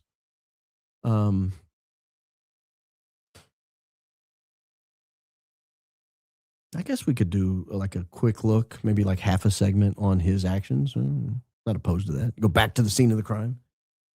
I advise everyone who doesn't subscribe to Varen's very lawyer-like aversion to alcohol to try the robot dance for the opening. Not legal advice. Yeah, that is not legal advice. Did you try it, Ashley? Alex Brusewitz said on his recent interview that he was in South Korea with Charlie. Isn't he also working on Trump's social media team? Why was he traveling with Charlie? I don't know. And I hadn't seen any pictures of him there. Like there were pictures and videos and things, and I didn't catch him in any of them. Thanks for all you do, Baron. Greetings from your number one fan in Worth, Illinois, a south suburb of Chicago. I've got grandparent envy. My daughter and her hubs have been trying to do a baby for nearly 8 months. I wish them the best of luck. You should be envious. It's an amazing state of life. I got to see the little beauty yesterday, and I know she was here today. I didn't see her, though. Latest episode on the Clips channel this past week are outstanding. The editing is great. Nice work. The editing is top-notch. Best editor in the business. One day he may give me permission to tell you who he is. My B, I have a friend who lives a few blocks from UVU and can be peepers on the ground if you want him to check something out for you. Daisy has my number if you do. Well, thank you, Moon Goddess. Did you guys hear that? Hold, please. I need to check the weather. We may get cut offline here if the power fails. Oh, that's a little bitty cell. They got harp up. That was loud. They're targeting us. Sorry. Just saw the first seconds of the live. Awesome. Thank you. Appreciate that. It sure seems the jury's prayers work, so I'm asking for prayers. I got laid off and I'm having a very hard time finding a job. Prayers for a new job quickly, please. Absolutely, we'll pray for you. Unsent drafts one. Well, maybe that's the problem. No, I'm just kidding. Totally bad joke at the bad time. I have terrible timing, and I apologize. Go ahead and send all the draft stuff. But no, we will absolutely pray for you to find a job, and I hope others will join us. Where I work, many times a debit card receipt will not print a name, just says debit user IR something. Maybe they should subpoena his bank record. That IR, I thought to go something like ear to go. Subpoena his bank record. That's a good idea. Who's they? I guess the defense could. I think the defense has the beginning. If he's there, the defense has the beginning of a pretty good defense. If he's in Panguitch after 9:30, he's not at UVU at 12:30. Can't help but feel like the whole trial is just going to be theater. The government would never just let all of this hard work narrative go to waste. Oh, yeah, it'd be tough. I think there's some rightness to that. I think the thunder broke us. There we go. Baron, now that we have a good idea if how Charlie was killed, could devote some time to exploring reasonable doubt based on likely evidence presented. Very worried this man is going to take the fall. Well, I did a little of that today with the guy on the roof. I mean, that's, if that's all they have showing him on the roof, that's not convictable. They say the kids keep you young. Can confirm that your grandbaby got you looking younger. That's the 1080. That's just the high resolution. Wait till we go 4K.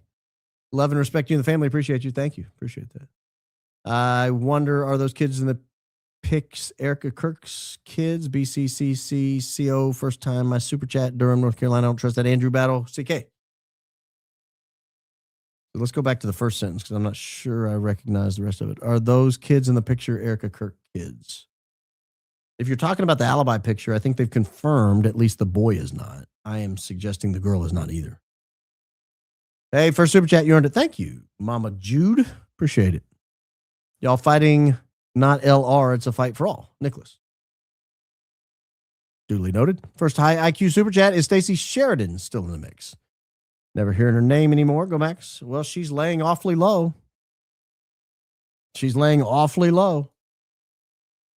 There's a great house song from early 2000s called Dirty Vinyl Pusher. All I hear in chorus is now Dirty Fed Slop Pusher. Go Max, my B. My B? I don't know that song. I'm not a big house music guy. Hey, B, Discord CEO worked for McKinsey and Company. They're involved in many scandals, including with foreign entities. At least look into them. Christ is king indeed. If you're talking about McKinsey, I don't know who McKinsey is, but if you're talking about McKinsey, I'm very familiar with them. Where did the box come from? Back pocket. What box are we talking about, people? I need context, but I do know 5 people will be able to watch Daily Fredo this Friday with your humble host on the member show. Check Bueller's safety for Mauser. Fits the bill. Bueller safety. Mauser. Oh, please. Yes, that's what I was talking about. The aftermarket low profile. Exactly what I was talking about. But I can't tell from that picture if that's what it is. If so, it would obviously fit the bill. You're right. Major conspiracy here, but what are the chances Charlie was rejected from West Point on purpose and strategically approached by Bill Montgomery because they knew he would be more beneficial to the deep state? That is awfully conspiratorial. Major, I think, as you termed it. I don't buy that, but that has been raised on this show many times by commenters. So you're not alone in thinking it. That's the only reason I mentioned it. By the way, I still won't use the drive-thru anymore. Don't want to be fat. I love you, B. Cubby, you can use the drive-thru. Just get home to eat. Just stop your car and eat. Go inside. Take it inside. Love you, B. Great work as always. Keep it up. Go Max. Thank you, Bambi. That's a very generous, kind contribution. Thank you. As is that, Mary. Thank you. Mikey, be your own emotional asset. Come clean. Oh, no. Oh, Mikey's now emotional asset. But goat water, 25 cents a bottle at my grocery discount. That's almost worth the job. I was patiently waiting for you to announce LL. Oh, Liberty Lockdown with Uncle Buck. So excited. Sending love from Wasilla. And love these sober updates from the jury. Thank God. Are you the Thrilla from Wasilla? Do we have the former vice presidential candidate for the Republican Party? Sarah Palin? I don't know how many people are in Wasilla. Hold, please. Let me check something. I want to look at this Liberty Lockdown and see if I find that post. I was promised it was there by one Madam Daisy. Yep, there it is. I'll show it to you. Yeah, I'm excited. I'm going to give it a like. I'm excited. Check this out. It's official, guys. July 7th, Liberty Lockdown. Clint, Barron, Uncle Buck. Going to be a barn burner. Spread the word. It'll air 7/8 in full. So pumped. I am too, man. I am so excited about this. Holy mackerel. I am so excited about this. Love Uncle Buck. Love Uncle Buck. Oh, that didn't finish the whole thing, did I? Sending love. Oh, yeah, from Wasilla. GLP-1s, it acts by temporarily paralyzing the digestive system. No woman who's life flighted due to it. It's never the same. Potential link to breast cancer. That's all terrifying, if true. Please consider helping me leave abusive relationship. I don't know how. Find a women's shelter. I really don't. I'm not being smart. I don't know. I don't know how I can help you. But I encourage you to do it. Hi from Northern Ireland. Never miss an episode. The decentralized investigation is ramping up. You and Candace have God's hand on you. I pray for you both. Christ is king indeed. Thank you. I appreciate that. Book Rec, the testimony of evangelists. The gospels examined by the rules of evidence. Simon Greenleaf, much more popular than his later work, Simon Brownleaf. Received my GoMax shirt yesterday in time for 7/4. Work this weekend, but planning to wear it as the hospital will be barren. Now, ma'am, we don't use barren to mean like infertile or empty or dry, arid. No. There's plenty of other adjectives. We don't have to use barren. Wore my RBP Baronism shirt out and about today. No one noticed. Tampa, Florida must be low IQ. They might be. Radio said EK and CK's parents going to hearing together. It's EK and CK's parents. Yeah, that's the rumor. Mary, back for more. Mary, you having trouble sending a message? Because this is your third time you've done that. You could open all the jars, humble host, the best. I've never met a jar I couldn't open. 6/19/12. Russell Kennington, Instagram post in military camo on Instagram. Mutation Metatron, 5/16/14. EK post about Tats, saying she's a working professional in the entertainment industry, nonprofit world, and very involved with political affairs in Washington, D.C. Are those connected or are those just two separate facts? I don't give a damn. You'll never get a short piece of information from her. We get big chunks of detailed research. She's a great podcaster. Check her out. I don't give a damn.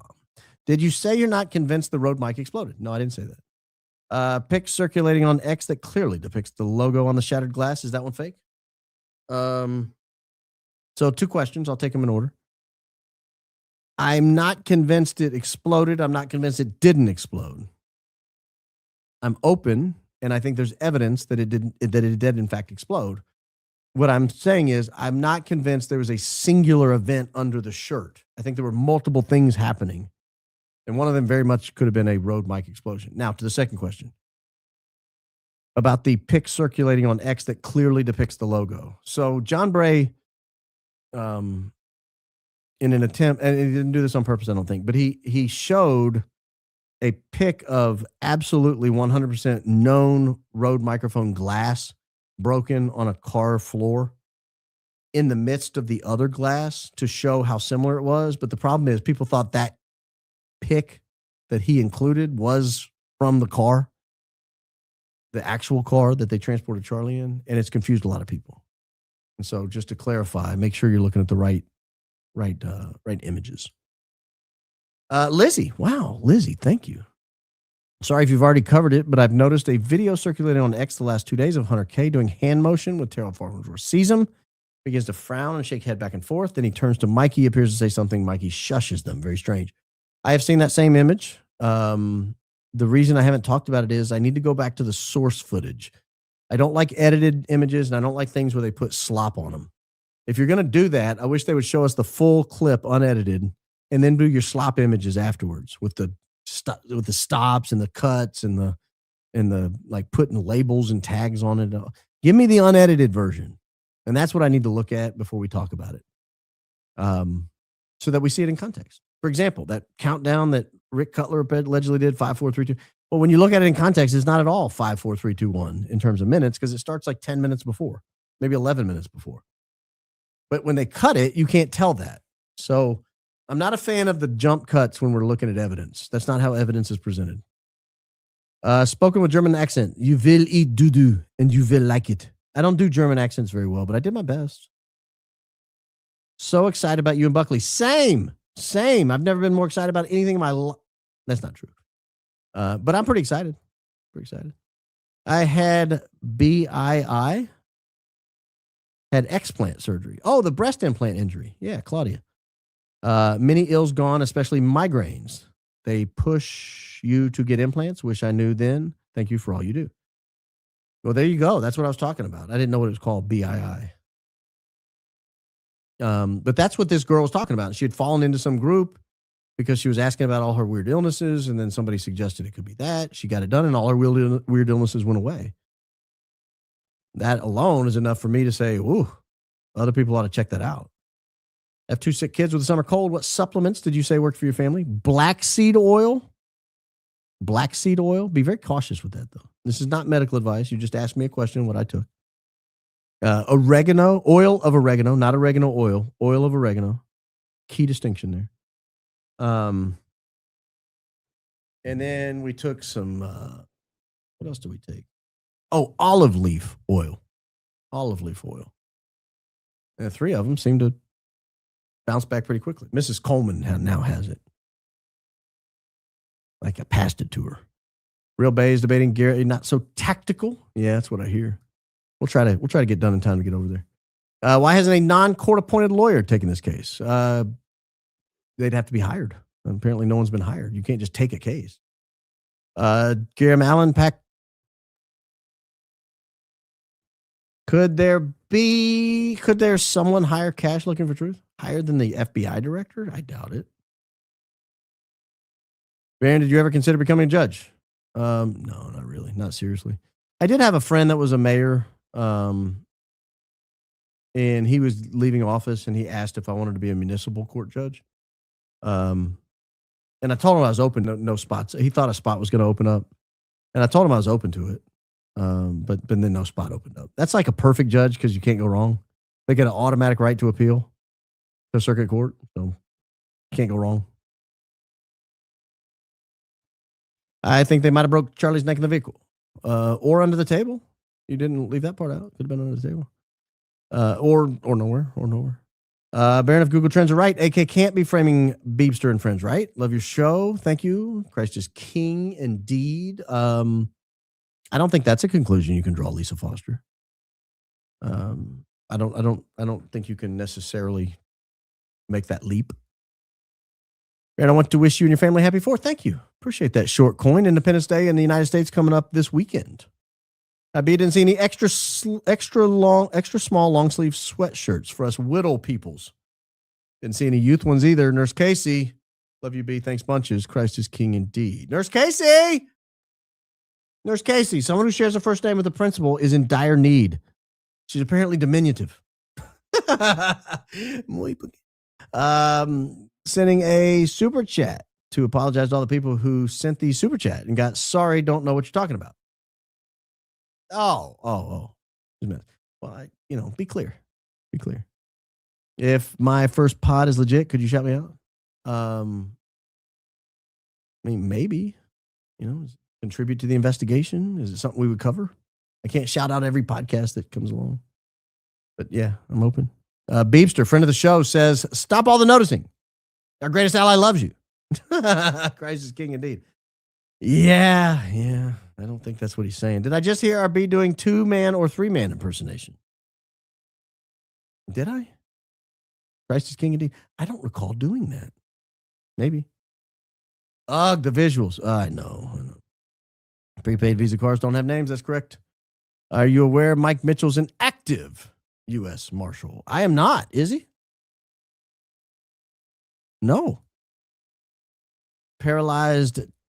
That word nearly crashed. You remember? Oh man, y'all gotta be careful driving, listening. You guys gotta be careful. See, this one it got her too. You guys have to be very careful out there on the roads. Complicity of healthcare professional in underhanded scheme makes me sick to my stomach. I love caring people, but hate the sick care pipeline. Great opening. Thank you. I think if 2020 and 2021 taught the world anything, it's to be very involved in your own healthcare decisions. If you haven't seen Zach's podcast with Jab today, you should. I assume you're talking about John Aaron Bray. It's very informative and easy to follow and explains where these fragments could have been found and that there are 2 wounds. Christ is king indeed. I have to check it out. I did watch part of it. I didn't hear that part. Hi, Brandon. Love the show. Can you give your thoughts on why a public execution? I'm certain his murder could have been accomplished without witnesses. Yeah, we've talked about this a few different times, and I don't know the answer, but I will say that I think a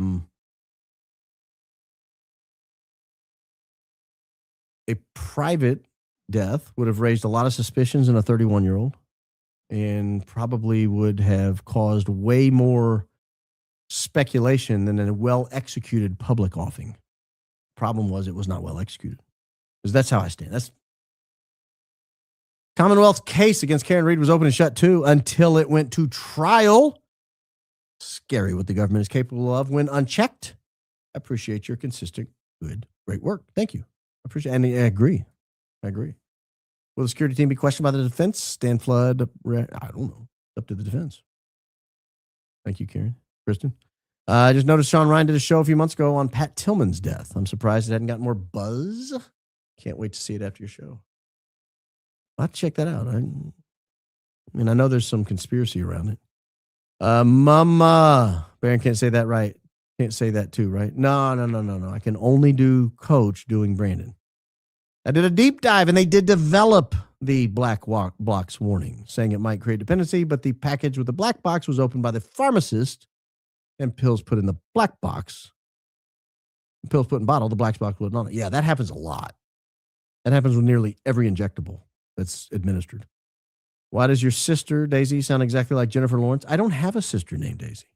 I have a sister named Casey. Casey. Can we get more options for hoodies? Love all the prints, but not all have an option for hoodie. Probably. We could probably get more options. About the 8 months of gestation. I mean, hibernation for Daisy. There was an electrical bill from O&R just outside of New York City. Child or models. I think child would be 18. It bugs me.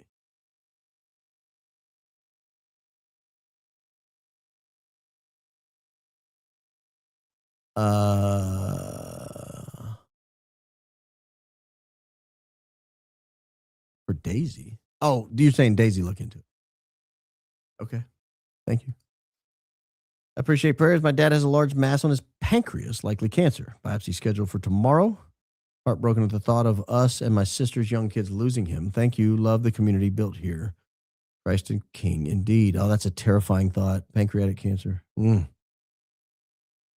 Prayers indeed for you, Kristen, and your father. Forgiveness is not for the person you're forgiving. It's for yourself. Baron, congrats for the upcoming sit down with Buckley. Christ is King indeed. I'm looking forward to it. I keep telling you. You asked the other night if anyone remembers cell pings on TR Cell. P-Lot video, TR waits and follows, RAV4 out. Fed store told employee they pinged TR's cell, but that was after the fact. I understand how they could ping it after the fact. That was the next day. I'm talking about active pinging while he was on the run. Rewatch CO for CK episode. I watched it the other day too. That's so weird you watched it. I watched that within the last week and a half. Her Candace's episode titled For Charlie or For Charlie Kirk, something like that. It was excellent. It was maybe her best single episode ever recorded. I would love to see EK talk about life with Charlie for 30 minutes without mentioning TPUSA.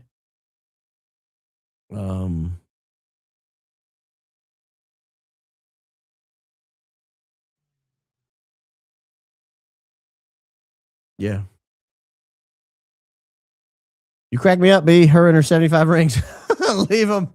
Yeah, well, not today. Not today. B, someone needs you. WB Whistleblower's afraid. You're full of faith. Without anxiety, keep telling people how to get info to you. You're doing God's work. Well, these people know how to get in touch with me. I mean, not that hard to find.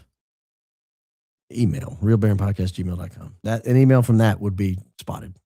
Please say hi, Moon Goddess Mom. Hi, Moon Goddess Mom. Frank Turk says he prays for CO. Bull butter. Well, I'm not going to judge the man's faith. Baron, why do you think they opted for preliminary instead of grand jury? Does one benefit the prosecution more? I just think it's standard practice there. I just think it's standard practice. I asked myself the same question very early on. I asked Lionel the same question. I don't know if it was on or off air, but I asked him that question. Why didn't they just do a grand jury? If they be open and shut so fast? You're amazing, Baron. 100. I swear all I want is a good woman that loves you and Candace as much as I do, so we can watch, laugh, and talk about you guys together. Tap in, ladies. I'm in California. Ladies, Brandon is on the hook. He's ready to be gobbled up. When will someone be interviewing the person who put the mic on CK's body the day of his removal? Who is someone? Talking about the police? Maybe they have. Made it back. We got to meet our grandbaby boy on Saturday. You were right. There's nothing like it. I only have 4 girls, so a boy's going to be great. Christ is King indeed. Little change of pace when you're changing a boy's diaper, though. They have range. They have range. You got to be extra cautious. The girls don't have as much range. P.S. No, I did not eat them using self-control. Oh, okay. I don't know what you're talking about here. The baby. Oh, okay. Phew. Didn't know where we were going with that. First super, everyone check Chris Webby, Raw, Thought 7. Okay, thank you. Used to heart Graham in his Dear America TikTok ranks just because he was a soldier and was an influence doesn't make him DOD material and to advertise it. I used to love Graham and his Dear America TikTok rants. Just because he was a soldier and was an influence doesn't make DOD. Okay, I agree. No dispute with any of that. I think they'd rather give TR the Jack Ruby or Epstein treatment. I agree. Number one fan, Greenville, Greer, South Carolina. My new Baronisms tea. There's so many more. You could have a new edition monthly. Hilarious show. Thank you. Laughed and woke sleeping dog many times. My curious mind, Raven or Crow on mic. Order 2 more. You're great. It's a crow. Crows are the most brilliant animals there ever was. I'm a crow. Glad we could get that settled. My B, did you see Coach's reaction to Brandon Tatum's Hello Fresh skit? Hilarious. I did. I did. It was fantastic. I heart this community. Get it? I heart. Truly, what is the book that you suggest for those looking at Catholicism, please, for the 100th time? Thanks. God is good all the time. All the time, God is good. Rome Sweet Home. Rome Sweet Home by Scott Hahn. A great title. Weird TR parent wouldn't drive themselves to station.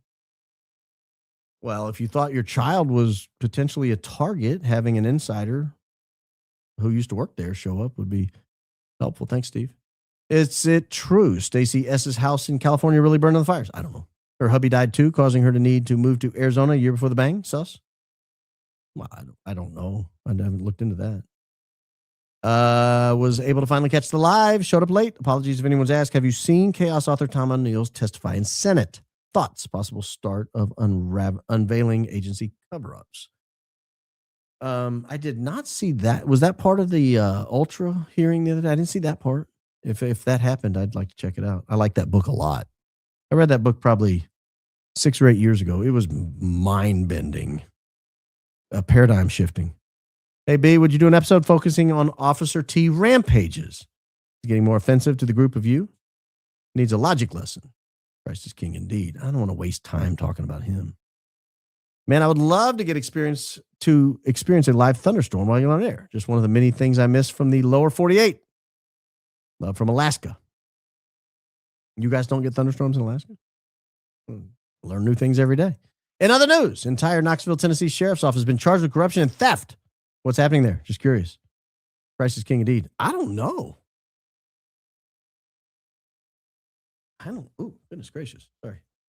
Knoxville Sheriff. I'll find out. 11 charged in corruption? People charged in Knox County Sheriff's Office corruption case have filed a motion to dismiss, citing pre-indictment delay. 10 current and former Knoxville County Sheriff's Office employees plus 1 civilian were charged with conspiracy to commit theft of property.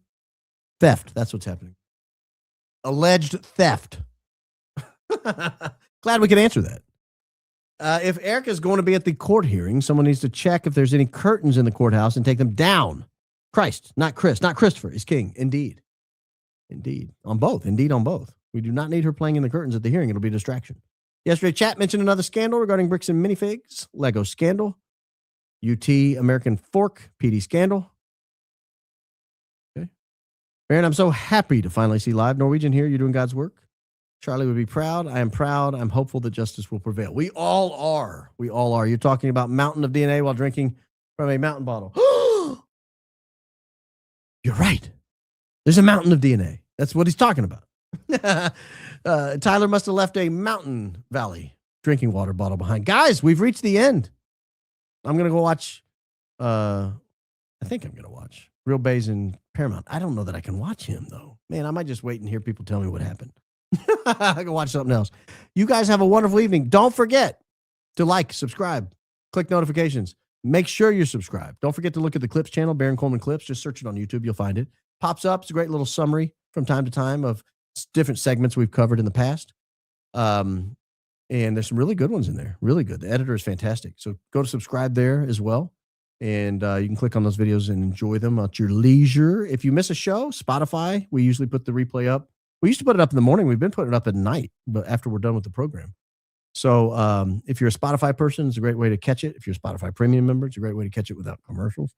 But yeah, a lot going on in the world. We will be back tomorrow. We got a good show lined up for you. I already know what it is. I'm not going to tell you though. Not going to tell you, but it's going to be fantastic. And Friday, member show. Cassia from Daily Freddo. First question, what is a Daily Freddo? That's what I'm going to ask her. First question out of the gate. I don't know what it means, but I hope to by Friday. Hope you guys will find out as well if you join the members side here on YouTube. Hey, guys, one more piece that you absolutely cannot ever, under any circumstances, even think about forgetting. Jesus loves you always and forever. Have a wonderful evening, and I'll see you tomorrow. Tomorrow night, probably about the same time, 4:35, somewhere in there. Bye, guys.